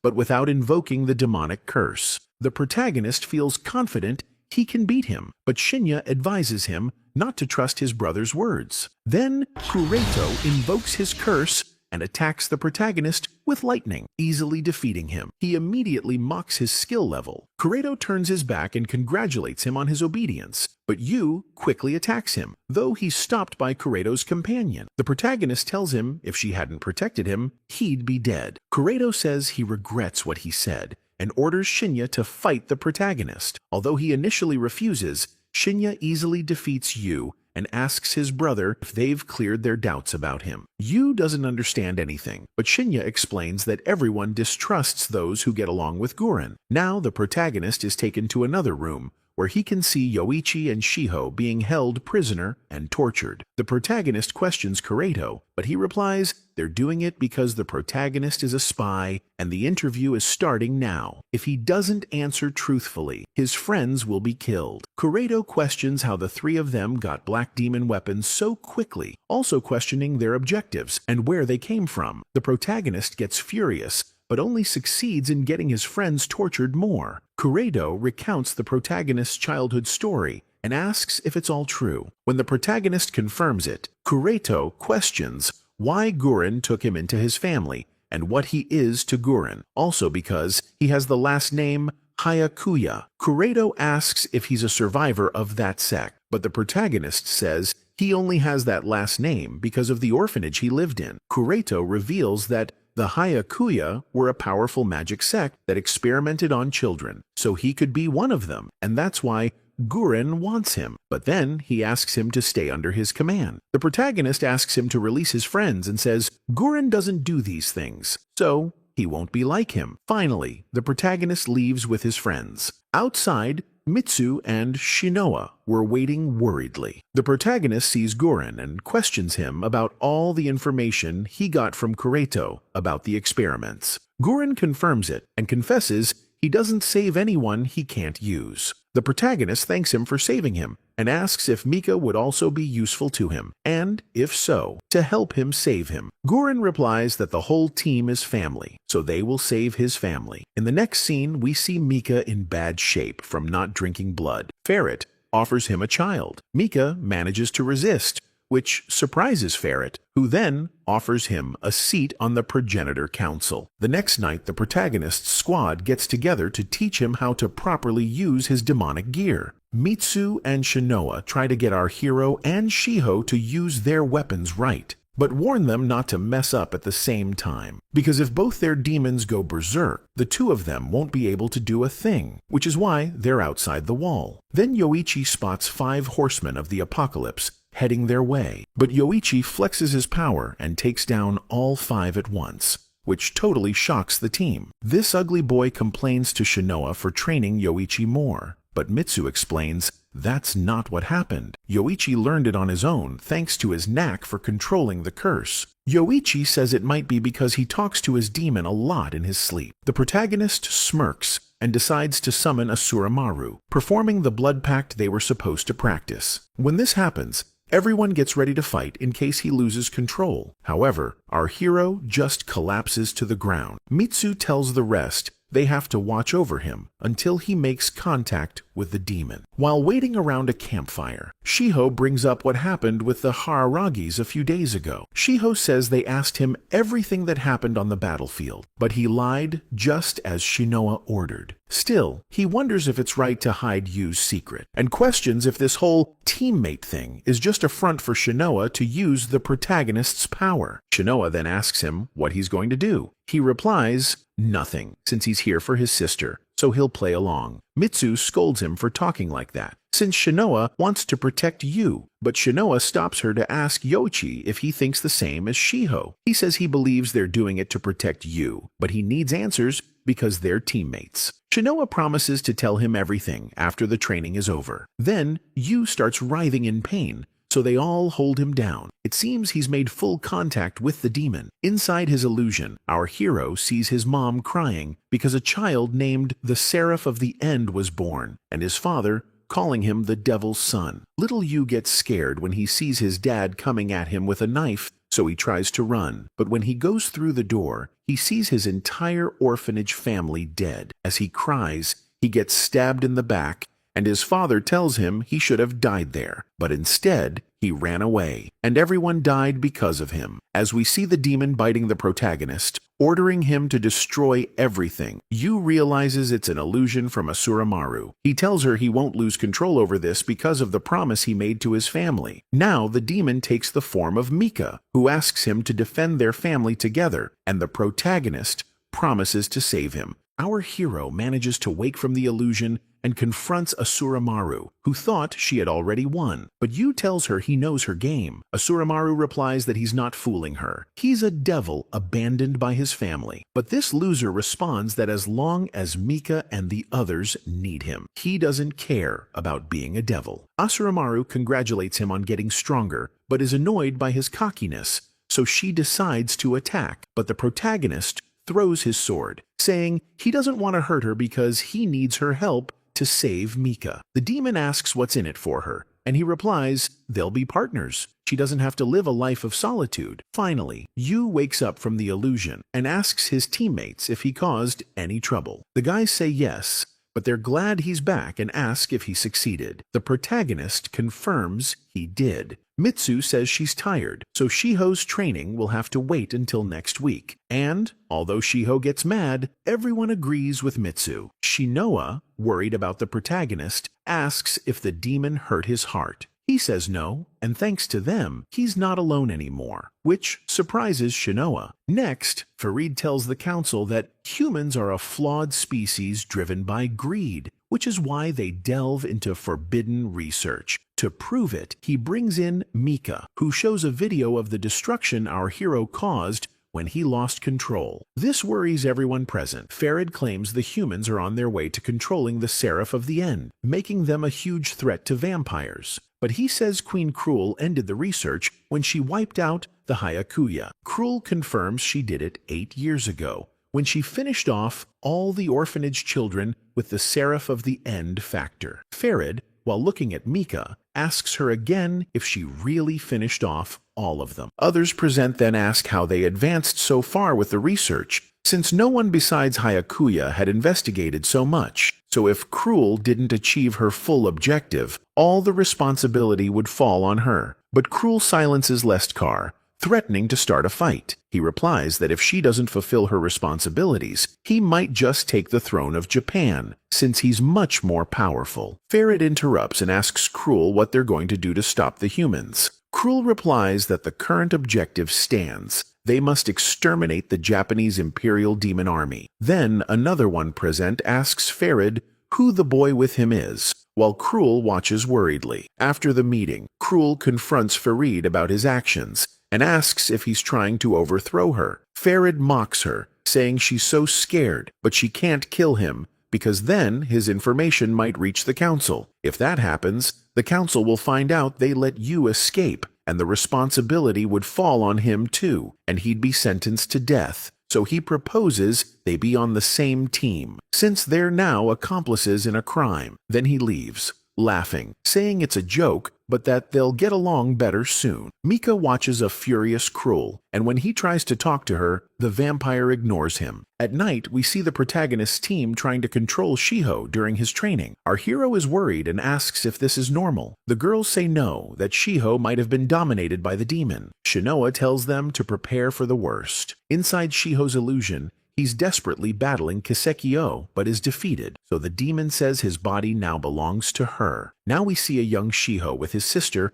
as someone knocks on the door. It's his childhood friends, who tell him to abandon Mirai for being a burden, but he refuses. One of his friends tells him to kill her as an act of mercy, since she had asked for it. Faced with their threats, Shiho punches him and runs away with his sister, who begs him to kill her so she won't be a burden. The demon suddenly starts questioning Shiho about what he felt at that moment and tells him to be free. Shiho apologizes to his sister and tells her he met the protagonist, who, despite infuriating him, motivates him to be much better. Finally, Shiho manages to defeat the demon and wakes up. The first thing he does is show off his power to the protagonist, immediately starting a battle where he demonstrates his new skills. But then Yoichi stops them. What they just saw surprises the girls, who don't understand what Guren did to bring them together. Then they discover that someone has erased the entire history of their 3 teammates, so they have no idea what's going on. Now we see a boy in the vampire capital using pigeons as messengers. The one receiving them in the city is a member of the army, who takes the information to Kureto, who asks for Guren to be summoned. Next, we see the protagonist complaining about his out-of-control hair, while Shiho makes fun of him. The guys head to breakfast with their teammates, but when they get there, they hear a scream from the kitchen and see the girls arguing about burning the rice. So Shiho steps in to show them how it's done. The guy ends up making breakfast for everyone. As they get ready to eat, our hero praises Shiho, saying he can do everything. But he replies that it's not that he can do everything, it's that they can't do anything. This ugly boy then asks what the secret topic they need to discuss is, since he's the only one out of the loop. Shinoa says there are 2 things to talk about. First, Yu was subjected to experiments, which made him lose control on the battlefield. And second, they need to figure out if Guren is really on their team. The protagonist is shocked to hear them questioning Guren's loyalty. Shinoa says he might be using all of them, including him. Mitsu says if he is loyal, maybe they're planning a fight against High Command, or something even bigger. The protagonist looks at Shiho to see what he thinks, but Shiho says it's the first time he's hearing about this. Shinoa asks them if, knowing this, they should still follow Gurren and how they should face the world. After deciding on their stance, Mitsu proposes they all make a decision as a team. Shiho says that depending on the situation, they might have to abandon Gurren, but the surprised protagonist can't comprehend what they're suggesting. Now we see desperate and lost vampires, prisoners of Kureto. Kureto calls out Gurren for being late, and Gurren asks about his experiment with cursed gear. Kureto says he's doing it to find a more efficient way to turn vampires into demons. But it's not working, maybe because they're low-level vampires. So, he orders them to be killed. Gurren replies that he doesn't take orders from him and wants to know why he was summoned. Kureto asks if he came alone, and if he didn't think he might want to kill him. Gurren says he followed his orders and has no reason to kill him. Besides, he won't as long as he's useful. Kureto says that's true, so he needs to ask him a few questions to see if he's still useful. He then asks Gurren what the protagonist, Yoichi and Shiho, are, and how he managed to forge all three of them to be compatible with black demons. Gurren says it was just pure luck, but Kureto doesn't believe a word of it, since those compatible with black demons were part of experiments, and even then, the success rate is super low. But if he doesn't want to answer, it doesn't matter, as long as he keeps sharing his successful experiments with him. Gurren says he'll do it only if he feels like it, and asks if he can leave now. But Kureto asks why he's increased his pawns with black demon wielders. Gurren reassures him he's not planning a coup, because if he were, he'd kill him right now. Kureto is sure he couldn't, and then warns him not to get violent, as he's doing his job well. He then tells him that, just like him, he also knows his weaknesses, so he must get rid of love and friendship. As it starts to rain, Kureto tells Gurren he can trust him, as he never betrays his friends. Gurren asks what he's going to do now, maybe show him a new special prisoner. But Kureto just wants to see Gurren's vision for this world, because even though he has no hope for the world, he still keeps gathering strength and power. Gurren replies that it's because of the state of the world that he must gather power. But Kureto questions that if he has no ambition, he should just die, as people like that bring unnecessary sacrifices, being bad people. Kureto also tells Gurren he wants to rebuild the world by contacting other countries. Gurren asks if the first thing he'll do is rebuild the communications destroyed by vampires. But Kureto says the first thing is to cleanse the country of vampires and then crush the other survivor organizations to unite the world under the army's command. Gurren thinks this sounds like a little kid's dream and questions if he can achieve it. The lieutenant general says yes, since he knows the location of all 25 nobles. Gurren says the information he received could be a trap. Kureto replies maybe, but there's no time to hesitate. Gurren asks what the rush is. The lieutenant responds that in 1 month, headquarters will be attacked, so they can't let them make the first move. That's why he orders Gurren, his team, and 100 company soldiers to head to Nagoya, because 10 nobles are setting up a base there, and they must kill them and take control. Gurren questions that if he does that, they'll notice their movements. Kureto says, all the better. It will draw the vampires' attention. As they prepare for the final move, Gurren scoffs and questions him for treating him like a sacrificial pawn and for not telling him the whole truth of his plan. Finally, Kureto gives his orders, telling them to shut up and obey. If he does, he'll see a world with vampires as their slaves. But then, Mahiru manifests and tells Gurren she'll only follow his orders so he can make his wish come true. Now we see Shinoa approaching the protagonist, teasing him about whether he can see a girl changing from here. But this clown isn't amused and asks if he really tried to kill her. She tells him not to worry. She's still alive for a reason and says he should have protected her. But Shinoa cheers him up, telling him that he and Shiho are the vanguard of their squad, so they have to protect her when she wants to die. The protagonist stays serious and asks if he lost control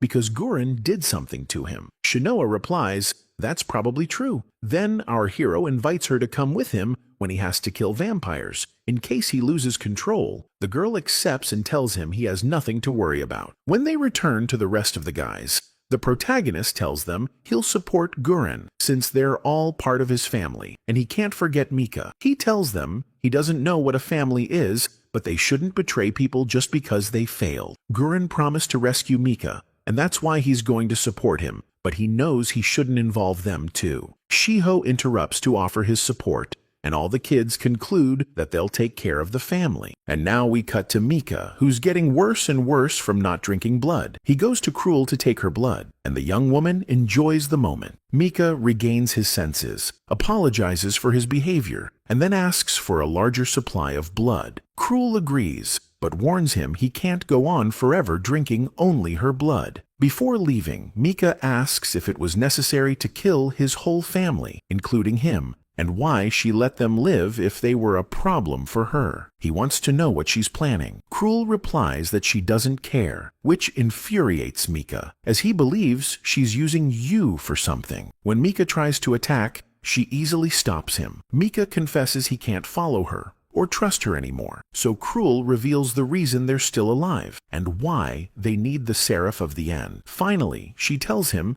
that in 1 month, the war to annihilate all humans will begin. She assigns him his secret mission. He must retrieve you, hidden from both vampires and humans. But if he fails, he'll be public enemy #1 for both sides. At night, Shinoa visits Guren, who is analyzing how to attack the vampires. She informs him that the kids have mastered demonic possession. She also answers his question about whether she's in love with you. Shinoa says she doesn't know yet, but it's the first time someone has trusted her, so she wants to return the feeling. Before she leaves, Guren gives her deployment orders. She must report to the relay station. At 6 the next day, the scene changes, and we see the vampires surprised that Mika has also been summoned to Nagoya. Next, Kuredo is supervising an experiment in a secret lab where they almost kill a woman. Then, the protagonist's squad heads to Nagoya City. Shiho demands more directions from Shinoa, who jokes they're going to chill in Hakone, but Mitsu tells them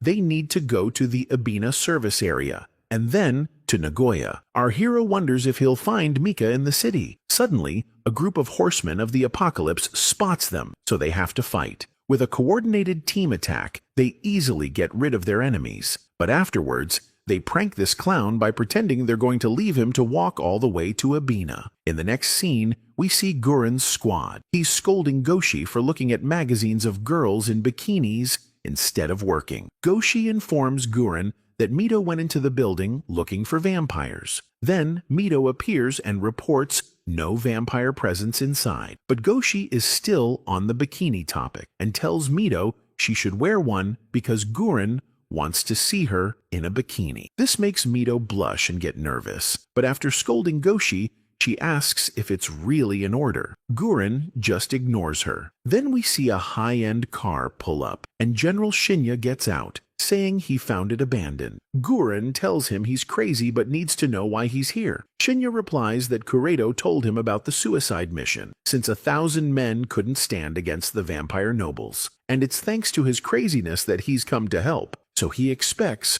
Guren's thanks. In the next scene, the protagonist's group complains about being late, so Shiho suggests that if they get yelled at, they should blame Shinoa and Mitsu. But Mitsu protests, asking how they could rat out their own teammate. And our hero complains that comrades don't abandon their own. And now we see Guren, standing before the entire army, giving out orders. They are to move out at 7 a.m. to be in Nagoya by 1 p.m. As the protagonist's squad tries to sneak in unnoticed, Guren spots them anyway and chews them out for being late. Shinoa tries to make an excuse, but Guren shuts her down with a firm tone, reminding her this mission is no game. He orders that anyone who doesn't know military regulations should leave. Because of this, the whole army glares at the kids, seeing them as a nuisance. But at that moment, Yu takes full responsibility, saying he decided to fight the horsemen of the apocalypse. Guren tells him to go back, but this ugly boy begs him to let him help defeat vampires. Guren finally agrees, telling him to fall in line, but that they'll be punished later. Finally, Guren tells the entire army he won't tolerate anyone breaking the rules or thinking this is a joke. This mission is one of the most dangerous in history, where many will surely die. But now, they are all a family, so they're bound to lose many family members. But it's still worth fighting and completing the mission. Guren's speech totally fired up the army. Afterwards, Shinoa pulls the protagonist aside to apologize, saying their delay was her fault. Yu tells her not to worry. That's what family is for. However, our hero is then summoned to speak with Guren. The whole group offers to take part of the blame, but the protagonist won't let them and goes alone. When he gets to Guren, Guren asks how he's doing, which surprises you since that's not what you ask someone you're about to scold. Guren says he knows it wasn't his fault and that he likes that he lies to protect his friends. Then Shinya steps in to greet the protagonist, which really surprises him. But Guren cuts the chatter short, ordering Goshi to use his power. From outside, the kids hear a scream and run to save the protagonist. When they arrive, they find out it was just one of Goshi's illusions, which infuriates Shinoa. But Guren tells her it's part of her punishment for letting the protagonist come alone. He's going to teach her what it feels like to lose someone dear. He continues to scold her, saying her jokes could get her family, her teammates, killed. He asks if she could save him if he seemed like an overwhelming threat right now. Guren proposes a test, a showdown between Mito and Shinya against Shinoa's entire squad. Shinoa then gives her squad instructions on how to win. Yoichi will handle General Haragi. She and Mitsu will fight Mito, and the protagonist and Shiho will take on Guren. But she warns them that if the protagonist and Shiho fail, they're all dead. Guren gives the signal to start, ordering Shinya to attack first. His attack wreaks havoc on Shinoa's squad's formation, so now they decide to strike back. Shinoa orders them to create a distraction, so Mitsu lays down continuous fire. Shinya tries a long-range attack that Yoichi stops. Then he goes for Guren, but our hero and Shiho block him. Meanwhile, Shinoa and Mitsu do their job, attacking Mito, but Guren launches an attack that sends them flying outside. The battle continues there between the protagonist and Guren, surprising everyone watching the protagonist's punishment. Guren uses an explosive spell on our hero. Shinoa tries to help, but Mito stops her. Guren then threatens the protagonist to either surrender or he'll blow his head off. Yu decides to attack at close range, so Guren will also take heavy damage. But Guren isn't surprised and was expecting it. This clown gets distracted by a shot from Shinya, letting his guard down. Guren tells him that if this were real, all his teammates would have died in a few moves. Guren defeats them all and mocks them, saying there are 3 with Black Demon gear, and they couldn't do a thing. Guren scolds them and tells the whole army they now have rookies they need to look after. The army takes it well, but says they need to work more on their teamwork. Later, Guren asks the protagonist if he's satisfied. Yu says yes, and that he was just thinking of a strategy to beat him next time. Guren approaches him and kindly says they need to get stronger as a team. Suddenly, a soldier named Narumi objects to taking rookies who can't fight as a team and break the rules. Guren completely agrees that they might be a burden. For that very reason, he'll be in charge of looking after them. He orders Shigur to change the records to merge Shinoa's squad with Makoto Narumi's. Clearly, Narumi just got a taste of his own medicine. As Guren leaves, Narumi looks ticked off. The protagonist tries to greet him, but Makoto is rude. Shiho then says that what he said about them might be unpleasant, but it's the truth. Shinoa decides to apologize to everyone, saying their defeat was due to her lack of talent and that she feels like a terrible officer. Our hero stops her and reminds her of Guren's words. They need to get stronger as a team, so all the kids support her as their commanding officer, which instantly cheers Shinoa up. Next, we see Mika hearing screams of people fleeing from vampires. When he finds them, he sees a vampire feeding, which awakens his own bloodlust. He watches as children are transported to the Nagoya nobles. His vampire companion recommends he drink some blood now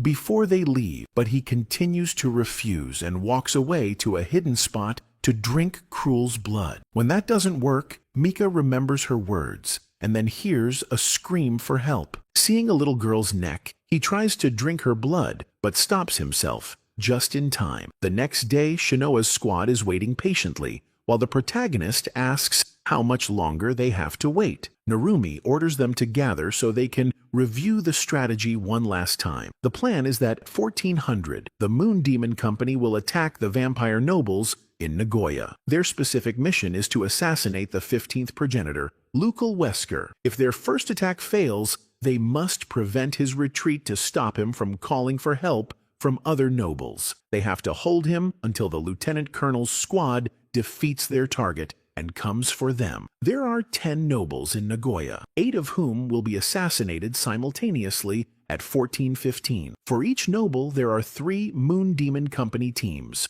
but if the attacks fail, the nobles could regroup due to the short distance, and that would be the end for everyone. That's why Narumi tells the kids there are high expectations for them, and they can't fail, as the mission wouldn't work with only 2 teams per noble. The protagonist leaves the meeting, joking about who he has to kill, which gets him an instant scolding from Narumi. Narumi's squad says their sergeant doesn't trust leaving their backs to a bunch of kids. The others tell this clown to apologize since he's causing friction, but Shinoa steps up and apologizes on his behalf to Sergeant Narumi. Narumi says he doesn't need an apology, just for them to be focused, as he doesn't want to lose comrades because of someone who puts everyone's lives at risk. The protagonist steps up and says they feel the same way. No one wants to lose comrades. That's why he's apologizing, even if it's not necessary, because he doesn't want his teammate or Narumi's to die. Narumi scolds him, saying he should at least remember his target's name. But Yu says there's no point in remembering someone he's going to kill, but he will remember the names of those he has to protect. Shinoa intervenes, apologizing again and promising that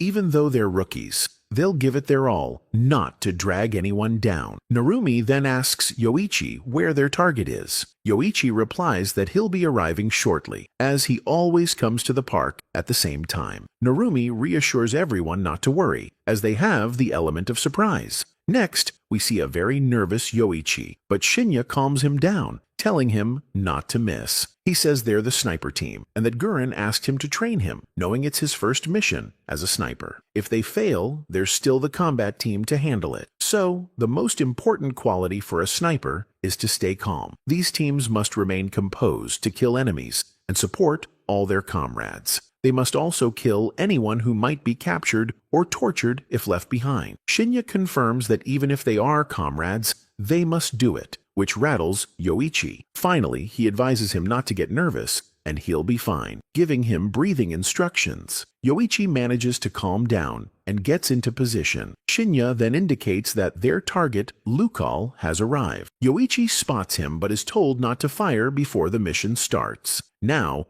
Lukal Wesker is enjoying a glass of blood from a little girl while sitting in the park. Lukal offers his servant a taste, but he declines, saying he's had enough energy for the day. But Lukal insists he try the AAA quality blood, so he agrees, but says he'll do it in a bit. Lukal then asks his opinion on Cruel's letter ordering an attack on all humans. Lukal isn't comfortable taking orders from her, so his servant says he doesn't have to follow them, as they belong to a different faction and can wait for new orders from the Progenitor Council. However, he mentions that it seems Cruel herself is coming to Nagoya. Hearing this, the noble thinks maybe he should follow the orders after all, even if they work for Cruel's rival political faction and might face sanctions for completing the mission. But Lukal detects an incoming attack and uses a servant as a shield. The mission begins, and the combined squad moves in to fight Lukal, who invokes his power by feeding his sword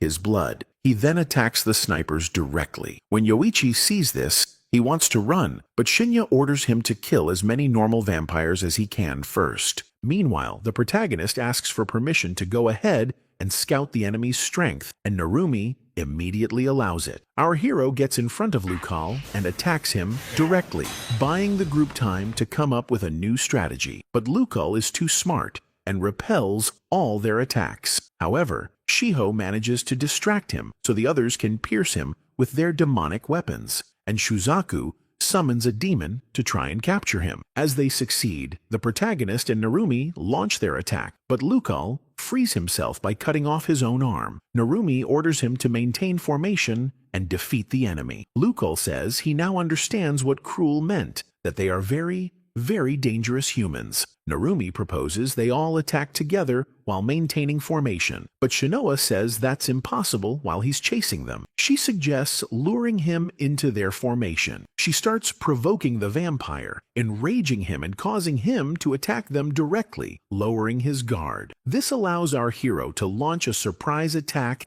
and defeat him. Before being captured, Lucal decides to kill himself, shocking everyone present. After completing their mission, everyone is thrilled, but Yoichi wonders if the other squads are okay. We then cut to Guren's battle. He's tired and badly wounded, but managed to defeat the noble vampire. Goshi comes over and scolds him, telling him to stop trying to look cool. After having a rough time, the rest of his comrades complain they almost died. Guren tells them it was all part of the plan, and that if he were to die, Shinya would take command. Suddenly, a badly wounded Kusunoki arrives, reporting that the city's 45-man team was defeated. The vampires are demanding the lieutenant colonel come to the city, as 19 were killed, and the rest are hostages. Before dying, Kusunoki says it was an honor to fight alongside Guren. Afterwards, Mito recommends not going to the city, as it's a trap, but asks if he doesn't care because they're going anyway. Guren orders them to rendezvous with Narumi's and Shinoa's squads to assassinate Crowley Usford. Meanwhile, Crowley is chilling in his building,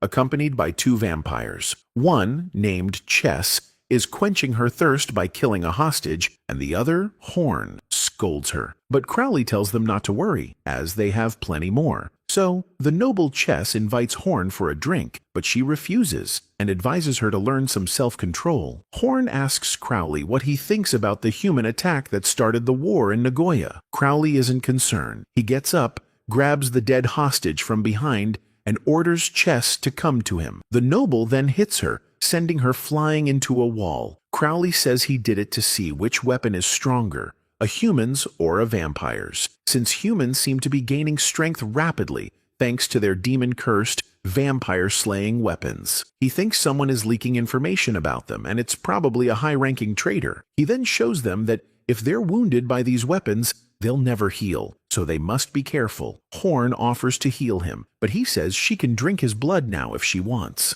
The girls start arguing over who goes first. We see them holding the hostages outside the building as Horn savors Crowley's blood. She asks if something is wrong, but he says he's just thinking about who's pulling the strings of this war, Krull or Farid, as he doesn't believe it's a human. And now, we cut to Narumi's and Shinoa's squad, waiting at the fort for another squad to join them. Shinoa informs them they have until 2:20 p.m. A little before that, Aihara's squad approaches, asking for Guren. Narumi tells her they haven't heard anything from them yet, so she orders her men to wait until 2:20. We then see Shiho worried about the number of men in the allied squad, as there should be 15. Shinoa replies that they might have died in battle. Narumi approaches Aihara to ask if they completed their mission. She says yes, otherwise they wouldn't be back, and is surprised to see Narumi's team has no casualties. He jokes it's thanks to their great squad leader. The girl tells him not to joke, but he praises leader Shinoa, which makes her very nervous, and Aihara gives her a strange look. The protagonist notices the situation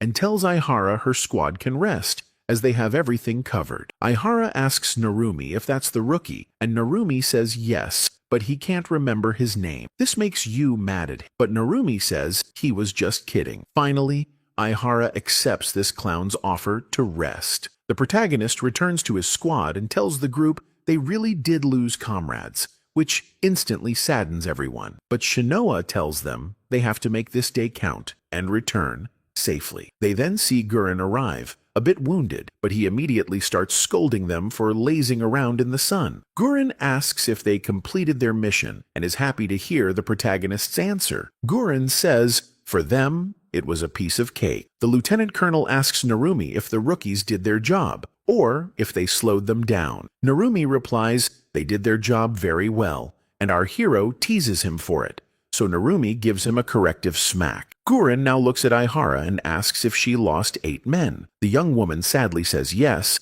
feeling a lot of anger, and apologizes to him for losing so many men. Guren replies that he knew what could happen, and that all responsibility lies with him, and he's glad to see her return. And now the lieutenant colonel asks Narumi about the other squads, but hearing they haven't arrived, he orders that they can't wait any longer and must begin the next mission. Guren tells them the 9 squads assigned to the city's 3 nobles were completely wiped out, with 25 men taken hostage, so now they must assassinate the nobles and rescue their comrades. Aihara asks to go with them, but Guren says he needs her to stay and inform the other squads when they arrive. After rescuing their comrades, they'll return to the airport. And now we see Guren leading his small army. Shinya approaches him to warn that if they lose this battle, they won't be able to complete the remaining missions. But that doesn't bother him. He's only worried about his comrades' deaths. Aihara, watching the clock, gets nervous as no one has arrived yet, but a soldier comes to calm her down. Just then, a new squad arrives, but they suddenly see vampires and try to flee. She gives them the new orders and then attacks the helicopter full of vampires, causing many of them to attack. Mika appears in action and is tasked with attacking Aihara. When he restrains her, he wants to ask a question, but she activates Code 284, which means everyone must commit suicide. However, Mika reacts first and stops her from executing it. He tells her to pretend to be dead and promises to let her go if she just answers his question. Mika wants to know about the protagonist. Aihara says she'd rather die than betray a comrade, but this infuriates Mika, who tells her they're not her comrades. Lacus asks Mika what he's doing, and he says the human he caught also killed herself. The vampire mocks them, calling them stupid, but Renee finds a trail of murdered comrades. Renee finds Lucal Wesker's attire, which surprises the others, as it's impossible for humans to kill nobles. Then, a vampire appears, reporting that many more vampires have been killed, including Mel Stefano. Renee suggests advancing to Crowley's location in the city, but hearing this, Aihara gets up and takes Mika hostage. The other vampires don't seem to care about Mika, and he tells her he'll be the one to deal with her. But Aihara takes the chance to say that the protagonist is heading to the city. Mika is surprised and asks why she trusted him. She says it's because he called you his rookie. The girl tries to attack Mika, but he stops her with one move and asks if she really wants to live. He then hits her to interrogate her about the other human's location, promising not to kill them if she talks. Aihara gives a fake location, sending them to the botanical garden, and is then knocked out by Mika. The vampires are alarmed that the humans know the location and names of their nobles, so Renee orders them to head there to provide support. Before leaving, Aihara begs Mika to kill her, but he refuses, telling her to do it herself. Mika planned to leave the girl, but Renee orders him to take her with them to extract information. Aihara gets up to attack them, managing to get Mika to deliver a fatal blow. Before heading to the botanical garden, Mika asks for 5 soldiers to accompany him to investigate the city as a precaution. And so, Mika sets off to find our hero. Meanwhile, Guren and the others are stalking Crowley. Guren watches City Hall and sees all the soldiers held hostage. He tells his team it's definitely an ambush, so they ask what to do. Yu, without hesitation, says they have to rescue the prisoners, that it doesn't matter if they're walking into a trap. But Guren suggests observing the enemy's movements and planning a solid strategy. The targets to defeat are 3: Crowley, Chess, and Horn. If they find out their enemies are too strong, he orders them to abandon their comrades. This enrages our hero, who believes no one should be left behind, but Shinoa calms him down and asks Guren what the mission's priority is. Guren says they must try to keep everyone in the group alive, then free and rescue the prisoners. Narumi asks if there will be another mission after this one, and Guren immediately says yes. They have to hold off the Nagoya vampires for as long as possible so that Shibuya headquarters can mobilize. That was the mission assigned. Narumi is surprised that headquarters will also be involved in this battle. Guren indicates that if everything goes well, they should head to Shinjuku shortly, revealing this mission is only the first phase. Shinya interrupts, saying they must wait for the enemy's moves. If they're attacked, they retreat. But if they find a gap in their defenses, they must seize the opportunity to rescue the prisoners. And, best case scenario, kill the nobles. But Shinya doesn't think that's possible. He then takes Yoichi to be his partner, and Narumi orders the rest to take positions for a counterattack. Shinoa does the same with her squad. We see Shinya pointing out targets to Yoichi. While he's doing so, Yoichi spots a noble and requests permission to fire. Guren immediately grants it. However, Crowley easily stops the attack, which Shinya finds strange. This also surprises the Lieutenant General, who says he didn't believe the stories about Crowley's strength were true. Yoichi tells the protagonist it's the same noble they fought before, which infuriates you, and he wants to see him. Crowley tells Chess and Horn it looks like they have visitors. Guren asks for possible solutions. Shinya thinks the best option is to kill the hostages before they're interrogated and flee, or they could split the enemy forces to create an opening to rescue the prisoners and evacuate quickly. But he clarifies they need to decide which option will yield more survivors. Yu tells Guren he shouldn't abandon his comrades, but Narumi suggests leaving them. This clown attacks Narumi, but he shoves him off, saying he has comrades among the prisoners too. But that's no reason to pout and start a scene. Shinoa suggests something that Guren finishes, saying they must first put on a flashy fight, so the nobles think they're the main force. Shinya says he doesn't mind, but it's tough with the opponent they have. Guren tells him they just need to win until they escape, then assigns everyone their positions. Meanwhile, the noble ladies are getting impatient, but Crowley says that's what their enemy wants, so they must wait. Humans are dumb at mid to long-term planning, but great in the short term. So if they're not attacking, they might have a different objective than just defeating a few of them. He then orders the nobles that Farid will want to know a lot, so they must capture one of the attackers to make them talk. The girls agree they don't like Farid, as you never know what he's thinking. Crowley says that's totally true, but it's always fun to be around him. So his plan is to capture the officers who seem to know something. And finally, Chess and Horn agree. Meanwhile,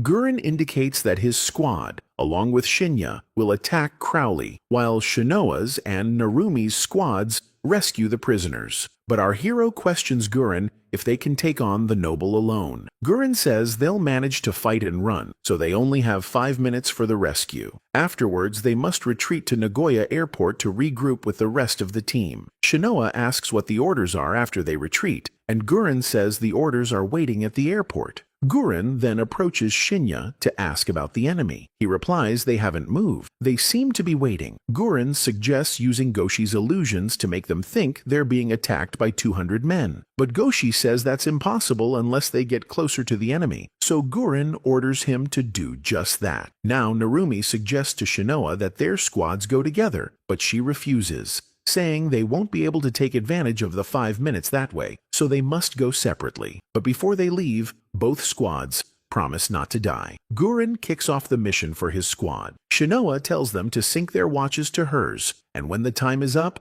everyone must retreat, especially Yu, telling him it's an order from the team leader. But before starting, everyone feels motivated to complete their mission. Then an explosion is heard, signaling the start of their operation. Guren's squad approaches, taking down many vampires while the hostages beg them to flee. Goshi reaches the optimal distance to cast his illusion, which works well, stopping several vampires. Then Narumi's squad rescues Kato's squad. Shinoa's team does the same. Guren approaches to face Crowley, who clearly recognizes him from their previous battle. The battle begins with Guren on the offensive, but the noble easily repels his attacks. Shinya thought he had him in checkmate, but the vampire managed to escape. Mito tries to rescue Guren, but Goshi stops her, saying she'd just be in the way. Meanwhile, Narumi's and Shinoa's squads debate whether to help Guren or continue rescuing hostages. Shinoa agrees to help Guren, but they only have about 3 minutes, and everyone must follow her orders. Shinya and Guren are exhausted, thinking this might be the time they actually die. But Guren says at least they completed the mission by drawing their attention. They're interrupted by the nobles, who start a new fight. Crowley takes the fight lightly, mocking the humans for being so predictable, though they manage to escape him. Guren and Shinya try to flee, but Shinya has a pretty deep wound. Crowley gets angry that they're running and chases them through City Hall, managing to wound Guren, who orders Shinya to escape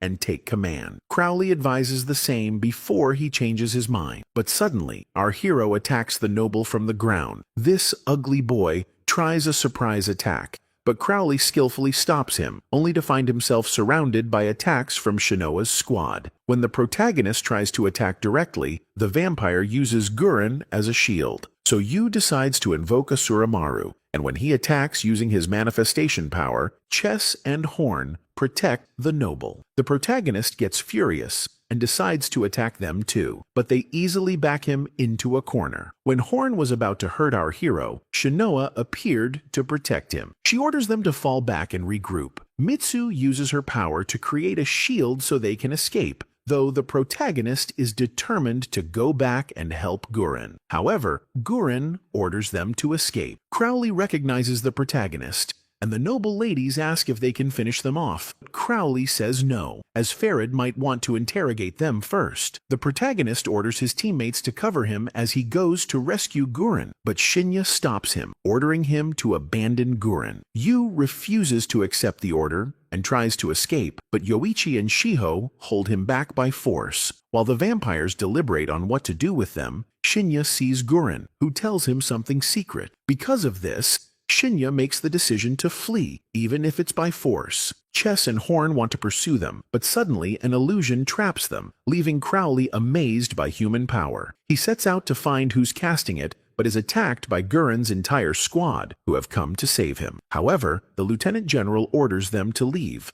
though they all refuse to flee without him. He then orders Goshi to get everyone out of there so they can escape while he's being beaten by the vampire. But Crowley uses his strength to shatter the illusion in one move. Still, they all manage to escape. Finally, he approaches Gurren to mock him for being abandoned, and orders the vampire girls to lock him up until Farid arrives. Next, we see Kureto overseeing the army's movement, demanding they hurry up. He then approaches his brother Shinya, claiming he's there to supervise on their father's orders. He also informs him that the vampire nobles are going to attack Kanto, but Kureto isn't worried, because if his mission fails, all of humanity is lost. Shinya gets angry at his attitude and grabs him by the collar, but Kureto threatens to kill him if he does it again. Shinya accuses him of treason and orders his arrest, but when he turns, he sees the guards are dead. Shinya says he won't let him get away with it, but Kureto says he will, because he's going to save the world. He's then informed that the entire army can move out in 30 minutes. Ignoring his brother, he says he's going to contain the vampires in Nagoya. His brother questions his decision, arguing that the troops they sent weren't for that purpose. He tells him if he thinks he can stand up to their father, he's insane and clearly won't make it out alive. Kureto threatens him with his sword and tells him he should be grateful, because his obedience still makes him useful. He then leaves, telling him to hide until he returns. If he gains power, he'll give him a job. And now we cut to Shinya, who's dragging the protagonist away by force while this loser complains about abandoning Gurren. Shinya orders Shinoa to calm him down since he's part of her squad. She reminds him of the promise he made. They had to leave no matter what. She tells him Shinya has been Gurren's friend for much longer than he has. Shinya reminds Yu of Gurren's words, that they must return victorious to protect everyone. Then Gurren's squad joins Shinya. They're also very sad about the situation, but Mito asks the general to continue the mission. The general orders them to first regroup with Narumi, but the protagonist interrupts them. Yu, very sadly, questions why they have to abandon their family for the mission, saying if they do that, he doesn't care about living anymore. As he tries to stand, he reminds everyone that Gurren is his family. He then remembers how Gurren helped him as a child when he had nightmares about his family's murder, and how he treated him when he felt he couldn't have a family because he always loses them, so he didn't want to live. Gurren asked him if it hurt to be alive, and the protagonist said yes. The Lieutenant General says he understands that feeling as he went through something similar, but he still has many things to live for until someone needs him. He advises the protagonist to think the same way and to just kill vampires until he finds his reason to live. In the present, this clown apologizes to everyone, but says he's going back to save Gurren. That teamwork isn't his thing. As he takes 2 special pills, he says if he can't save his family, he'd rather die. His squad gets worried because he'd already taken 2 pills, so he could die now. He says he's fine, but then starts vomiting blood. Shinya freaks out and says they all need to go to Narumi's team together, and Shinoa's squad will handle this. But when they try to make him vomit, the demon takes control of the protagonist's body, damaging him in the process and killing him. At the city hall gates, Mika arrives just as the other vampires detect Crowley has been attacked. The vampires want to help Crowley, but Mika doesn't want to see him now. They challenge him, and they all end up dead. Meanwhile, Mika begins his search for the protagonist, who is still half dead in the middle of his comrades. Now, Kureto is supervising the assembly of troops ready for transport, worried about the test subject's condition. They report he's somewhat unstable and suffering, so Kureto orders them to up the dosage and control him, even by force. He also asks how things are going in Nagoya, and they tell him Guren reported everything is going great. We cut back to our hero, face to face with Asuramaru, who scolds him for not giving up on revenge. The protagonist, with immense pain in his chest, can only manage to say he needs the power to save Guren. Asuramaru says if he wants power, she can give him all he wants, since she feeds on his greed. The problem is, he keeps taking those pills that mess with the curse and suppress his greed, so it's not possible. He can't get power without consequences thanks to the drugs. The protagonist then asks what he needs to do to get more power, and Asuramaru tells him it's too late. He died instantly when his organs exploded from the drugs. Even his heart was destroyed, so her regeneration powers can't do a thing. Yu is completely stunned to hear this, wondering if he's in another world now, but the demon tells him that would have been better. He's dead without being fully dead, as the evil angels are keeping him alive by force. The protagonist turns and sees a kind of trumpet. Yu goes to touch it, but the demon advises against it, saying angels are worse than demons. Then a heartbeat is heard, and Asuramaru offers to heal him. However, he heads for the horn, but she manages to stop him, telling him she's already given him the power equivalent to 3 of those pills for about 3 minutes. Yu wakes up to see all his worried teammates around him. He tells them he's back but has to leave quickly. He reaches City Hall, where everything looks distorted. The nobles are torturing Guren, asking how they get so much power. He replies that a goddess gave it to him. Then they see the protagonist enter, who, with all his strength, tries to attack the nobles. But even using his maximum power,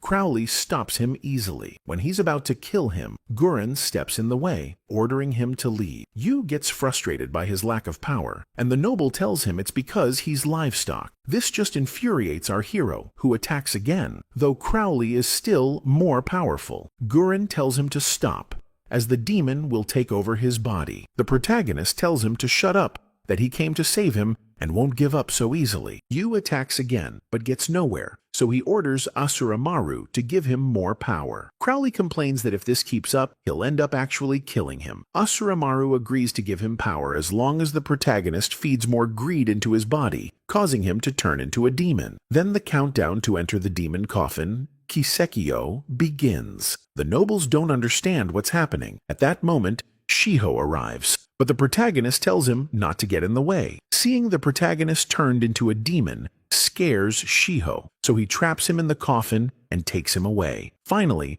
our hero is captured and unconscious, allowing his comrade to escape with him. As they run to the exit, Shinya tells them to hurry, as vampire reinforcements have arrived. Narumi then tells them where to go to meet the rest of the rescued soldiers. Now Mika sees the helicopters with reinforcements arriving, and a heavy snow begins to fall. More nobles are on the helicopters, including Queen Krull and Farid. Mika sees the human army approaching. Shinoa's squad, along with Shinya, thinks they can take them. Shinoa suggests that since it's just one, they should defeat him while protecting the protagonist. But Mika, seeing Yu, says the humans are going to give him back, with an intimidating glare. Mika remembers when they were kids, and he asks the protagonist what he dreamed of doing the day they escaped the vampire capital, and how fun it would have been for the whole family to be together outside the prison, in a world without vampires. In the present, Mika prepares to face the entire human army to get the protagonist back. Mika easily breaks through the first enemy line, but then runs into Goshi's illusions. He breaks free relatively easily, but takes a few hits as they move in to kill him. At that moment, he sees the protagonist on Shiho's sword and shoots off to retrieve him. When Shinoa's squad prepares to attack, she stops them, as the approaching vampire is the protagonist's family. Mika tries with all his might to break through the enemy defenses, even at the cost of taking heavy damage. He finally reaches the protagonist, but Mitsu and Shinoa try to stop him. Shinoa tries to reason with him, but Mika is still focused on his goal of getting Yu back. Shiho tries to stop him, but gets hit on the head, causing the protagonist to fall. Mika manages to catch Yu in his arms and is overjoyed, but Yoichi stops him by the sword, begging him not to go. Mika tells him if he's going to kill him, do it already, and if not, stop bothering him. However, Yoichi replies that if he's the protagonist's family, then he's part of their family too. Mika hesitates for a second, but attacks Yoichi anyway. Losing focus, Shinya manages to pierce him with his weapon, but just as he's about to kill him, Shinoa stops him and protects Mika, telling him that if he were to die, Yu would be furious with them. So she tells him to take him and leave. The rest of the army, including Shinya, doesn't understand what Shinoa is doing and wants to kill Mika. But Shinoa's entire squad forms up to protect the protagonist and Mika, facing their own comrades. Mika is surprised to hear their words and can't believe this exists in this world. Meanwhile, he remembers the protagonist and his family as kids, when they wanted him to play with them. Shinoa approaches and tells him they have to run now, and that they'll meet up at the airport soon, so they should trust her. Mika manages to escape with the protagonist, but a soldier attacks from behind. Shinoa tries to kill her, but Shinya orders them not to, yet she attacks anyway. However, Narumi saves him just in time, scolding the soldier. He then demands an explanation, but Shinya yells, "There's no time for that," as enemy reinforcements have arrived. The vampires that arrived easily defeat the soldiers, including Narumi's comrades, who goes berserk. But Shinya stops him, as there's no time to fight. They just have to run. Though it's too late, all the reinforcements have arrived. On the other side, Mika flees with the protagonist with what little energy he has left. General Shinya orders everyone to head to the airport rendezvous point, doing whatever it takes to get there. Meanwhile, a badly wounded Mika collapses and tries to heal using Kroll's blood, but he's out of doses. He wants to tell the protagonist something, so he tries to wake him up, but fails. As he's crying in frustration, he hears a noise. It's a child who starts to run when he sees he's a vampire. The child enters an abandoned supermarket, and we see he's not alone. There's a whole group he asks for help. Mika holds him by the neck, debating whether or not to drink the kid's blood, but stops when the boy calls him a monster. He then carries the protagonist inside the supermarket to safety. Now, Yu is with Asuramaru, who tells him right and wrong don't matter when he's determined to protect his family. She also mentions he's been unconscious for a while. The protagonist worries and asks what happened to Guren. She scolds him for always worrying about others, and says she has no idea what happened since she can only see what he sees. But he insists on asking about Guren, and she tells him it seems another family member is with him right now. The protagonist wakes up not knowing where he is, and then sees a wounded vampire. He draws his sword to fight, but then realizes it's Mika and approaches him. Seeing him, Mika gets up and lunges at the protagonist, begging to drink his blood. The protagonist asks what's wrong, but Mika just says he's in pain and needs to drink a lot of blood. But just as Mika is about to bite, the protagonist hugs him, apologizing for leaving him alone. Mika regains his senses and apologizes to the protagonist, who asks if not drinking blood makes him feel this bad. The young man says yes, and then starts coughing up blood. The protagonist offers to let him drink his blood, but Mika refuses, telling him not to come closer as he just wants to tell him something. But Yu refuses, seeing Mika is dying, and shows him his neck so he can drink. Mika begs him to stop, saying he can't resist anymore. Still, the protagonist grabs his head, pulls him closer, and says he couldn't bear to watch him die again, now that they're finally reunited. But Mika refuses, saying he'll become a full vampire and never age. The protagonist pleads with him to do him a favor and drink, but Mika keeps refusing, saying he spent so long trying not to be a monster until he could see the protagonist again. Our hero scolds him, saying of course he doesn't want him to become a monster, but he'd rather he be a monster than die, because if he does, he'll cry. So he orders him to become a vampire to survive. Mika refuses, which starts a whole argument. The protagonist tells him if he wants to die, he should do it quietly and in secret, not make a big fuss about it. He refuses to listen until he agrees to drink his blood. Mika calls him a horrible person and says he'll become a monster because of him. The protagonist says it doesn't matter, they'll still be family. Mika starts drinking Yu's blood. The protagonist hugs him and welcomes him back. After finishing, Mika finally becomes a full vampire. Mika feels weird about having to drink his family's blood to survive. The protagonist tells him they're not normal and he shouldn't worry about a thing. Yu quotes Gurren, saying even if your only reason to live is revenge, you have to keep living because someday someone will need your help. He says that even though he thought nobody needed him, he forced himself to live on like an idiot. And he's grateful he did because he got to see him again. He encourages him, saying they'll survive together, no matter how hard it gets. Mika listens, crying his eyes out. The protagonist promises he'll find a way to turn him back into a human someday, so he asks him not to give up, to keep living. Mika replies that he was supposed to be the one to save the protagonist, but now Yu has gotten stronger and stopped being a crybaby. The protagonist gets mad and says he's the one crying. He then mentions that if he's stronger today, it's thanks to Gurren, but Mika tries to warn him that he's just being used. The protagonist says it doesn't matter, he's family, and besides, he was already dead before Gurren found him. So he's grateful to Gurren and Mika for keeping him alive, and he doesn't care if he's being used. Mika says he's not like the humans, he's not using him, but Yu jokes that he is, since he drank his blood. The protagonist says in return, he'll help him save his family. Now the boys start walking across the snowy ground, complaining about the time they spent apart. The protagonist asks Mika what happened to his teammates, but now Mika gets angry and tells him to stop talking about. So Yu just listens and ignores him, then says goodbye and heads off to find his friends. Mika gets furious and threatens him with his sword, justifying it by saying he's only doing it to protect. Yu tells him he should help him then, but Mika doesn't feel it's the right decision. The protagonist suggests he kill him, as he'd rather die than fail to save his family. Mika tries to convince him to give up, but the protagonist scolds him with such confidence that Mika lowers his sword. The young man then asks Yu if the girl from before and the others are the ones he considers his family. Yu is thrilled to know Mika knows what happened to his friends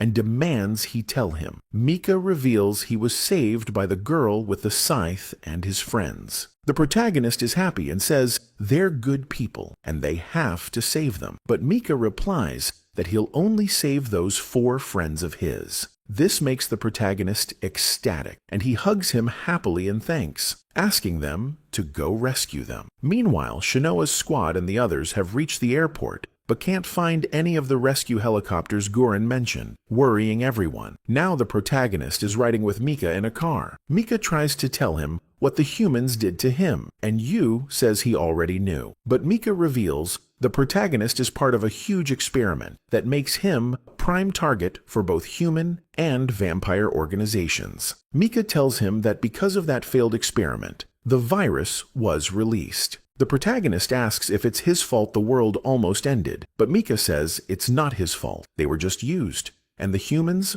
are to blame. He also tells him the orphanage they lived in was a lab, and now the Japanese army has resumed the experiments. Mika complains about humans because of their greed and total lack of control, but Yu tells him he's human and wants to turn Mika back into one. Mika says if the humans ever catch him, they could end the world, so he suggests they escape together, go somewhere far away where no one can find them. But Yu says there's nowhere to escape to, since everything was destroyed. Though, if that's what he wants, he first has to talk to his friend, as they could help him escape. Finally, we see Kureto heading to the test subject, discovering it's Shiho's sister. Meanwhile, at the airport, everyone is asking Shinya what to do since the vampires are chasing them. Then, Mito brings him the orders she found in the control room. Narumi asks Shinya what the letter says, and the general tells him they have orders to wait at the airport. Suddenly, we hear Rika Inoue hit Shinoa, questioning why she's still alive. Her teammates try to help, but Shinoa tells them not to. Rika scolds Shinoa for still being alive, saying it's her fault that Yoichi and so many others are dead. Shinoa apologizes to her, but Rika demands that if she wants to apologize, she should pay with her life.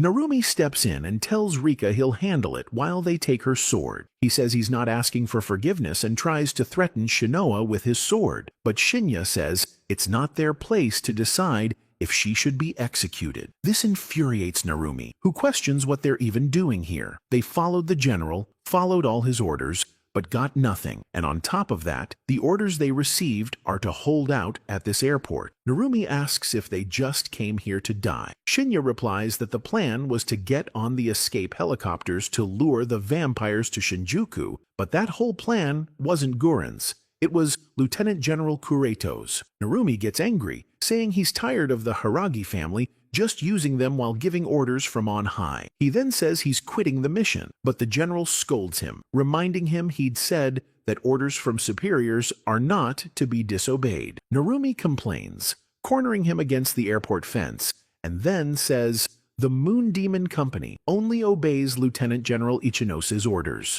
So Shigure tells Sayuri she should leave too, as she's not obligated to follow a plan that isn't Guren's. But before everyone leaves, Shinya tells Narumi they're all quitting the mission together. He then says they won't follow the given orders. Now they must regroup their forces and will start a plan to rescue Lieutenant General Ichinose, which brings great joy to everyone. Next, we see Crowley arriving at the battle site where tons of humans died, and then he goes to listen to Cruel's speech. Meanwhile, a noble is trying to interrogate Guren, but is getting nowhere. Guren thinks he's tired of being beaten up, but he has to hold out so that when he does give them info, it's more believable. Now we see Farid with Crowley, who tells him 5 nobles died because someone leaked information. He asks Farid if he did it, and Farid immediately says no, but the answer doesn't satisfy Crowley, and he says it also annoys him that he sold out his location since he thought they were on the same side. Farid says it was for fun, and so no one would suspect him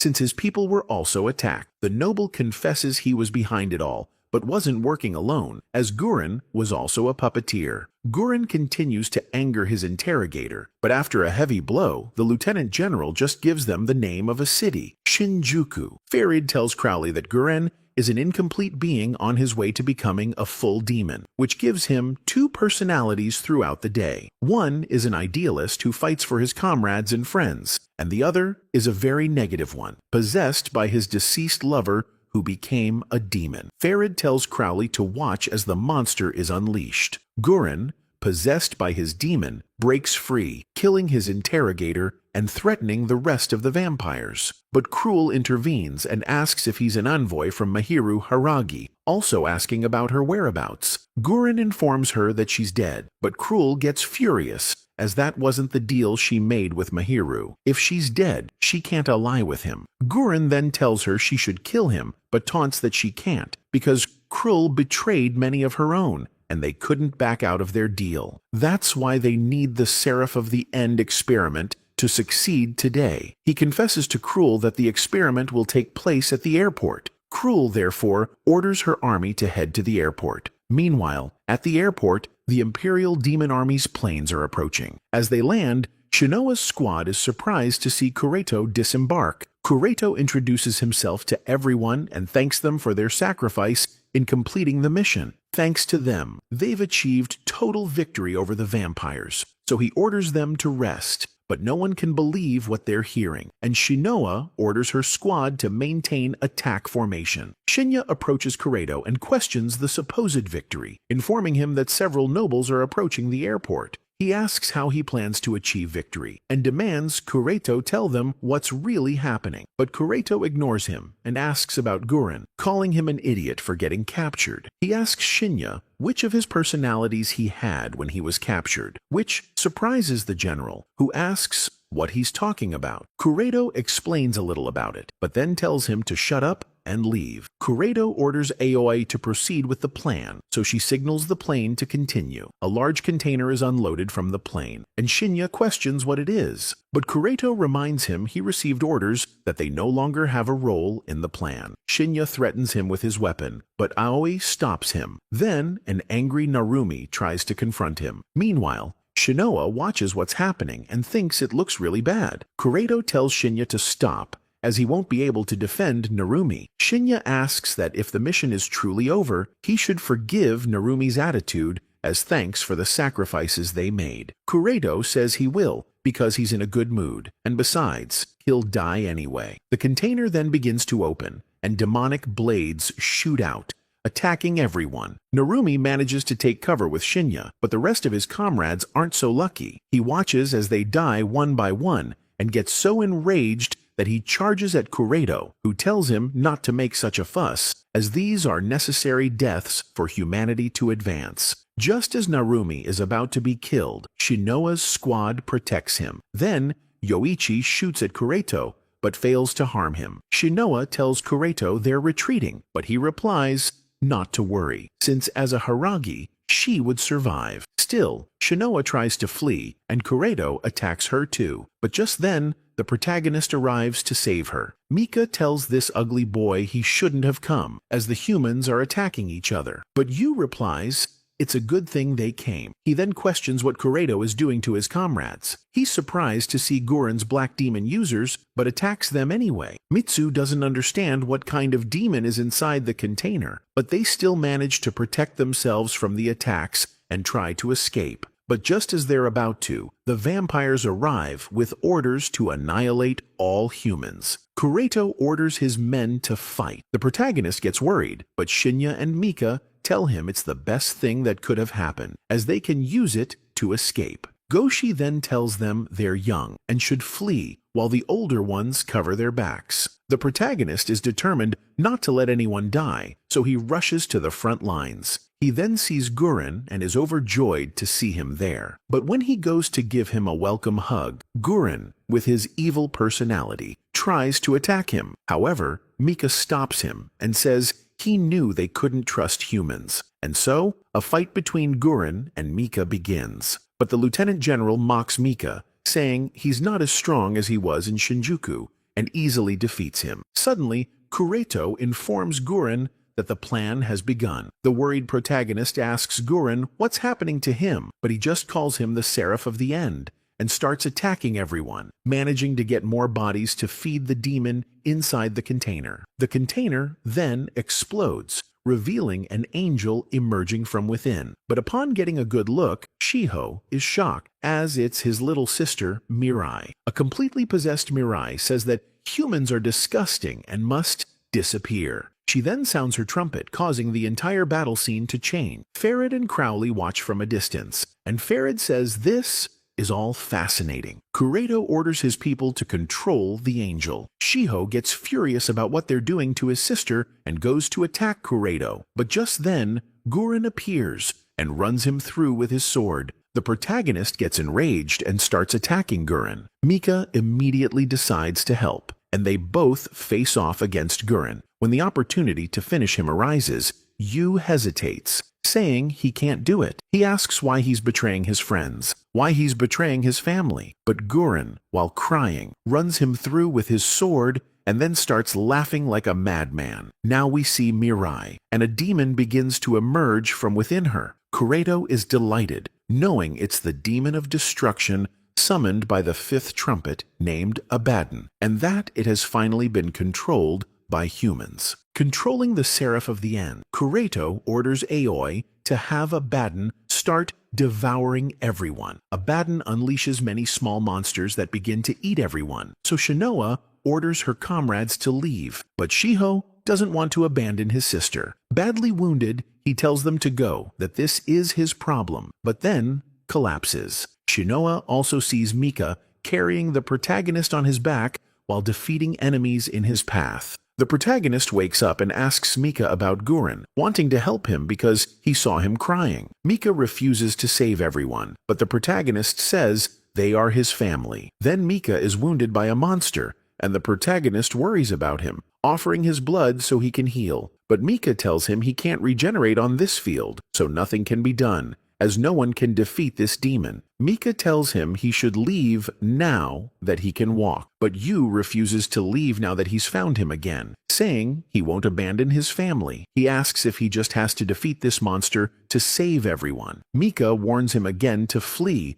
as there's no way to defeat it. But the protagonist stabs himself with his sword to reach Asuramaru, who tells him it's impossible to defeat the demon with his power, and that's why he's going to use the trumpet, calling him a traitor. Asuramaru warns him it's a terrible decision, as he'll lose his humanity. The protagonist replies he doesn't care anymore. He just wants to protect his family. When he sounds the trumpet, immense power envelops him, shocking everyone watching. This also makes the monsters stop attacking. Shiho begs the protagonist to have mercy on his sister. Meanwhile, Yu begins to transform. Kureto is stunned by what's happening, and Aoi informs him that a new, unknown seraph of the end has appeared, with the signal coming from the Pillar of Fire, but she has no idea what's going on. Kureto gets worried and says if they have to be enemies of God, so be it. It's the only way for humanity to advance. He orders an attack on the seraph on the battlefield. The attack begins,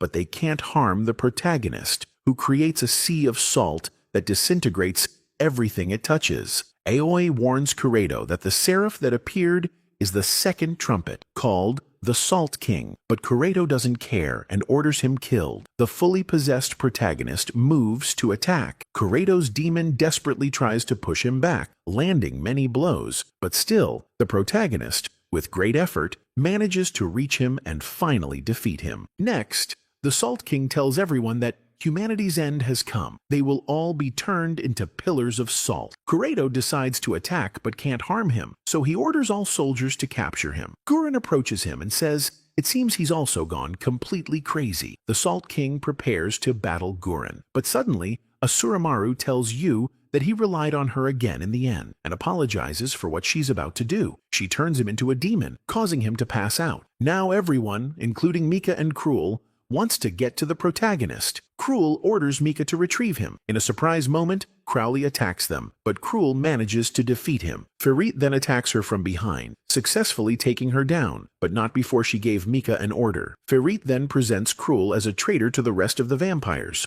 proclaiming himself the new leader. Narumi reaches the protagonist first and manages to buy time for Shinoa to get him away before Kureto arrives. A new clash between humans and vampires begins. Meanwhile, Shinya demands an explanation from Gurren, but he just says he's achieving what they dreamed of as kids, changing the world. Shinya realizes Gurren is possessed and tries to bring him back. Yoichi reminds Shinoa that before they escape, they have to rescue Shiho's sister. Suddenly, some soldiers arrive, demanding they hand over the protagonist. Shinoa says they're not part of the army, and they prepare to fight. But Mika appears, defeating them all with a single blow, and tells Shinoa to stop fighting and wasting time. We then jump 4 months later, where we see Kureto preparing his troops and the vampires welcoming a new noble named Lestkar. Meanwhile, our hero and all his friends are getting ready to rescue Shiho's sister and bring Gurren back. To do that, they must head to Sanguinem, the very place they barely escaped from. And that's how the anime ends. If you made it this far in the video, comment the secret word, which will be family. And remember, family is always the most important thing, just like this anime tells us. That way, I'll give you a heart, since you're one of the few people who makes it to this part of the video. Also, don't forget to hit that like button, smash the subscribe button, and ring that bell, which is super important. So with that said, remember you can comment on which anime you want me to summarize for the next video, as I always read them all. And with nothing more to say, Pina Colazat signs off.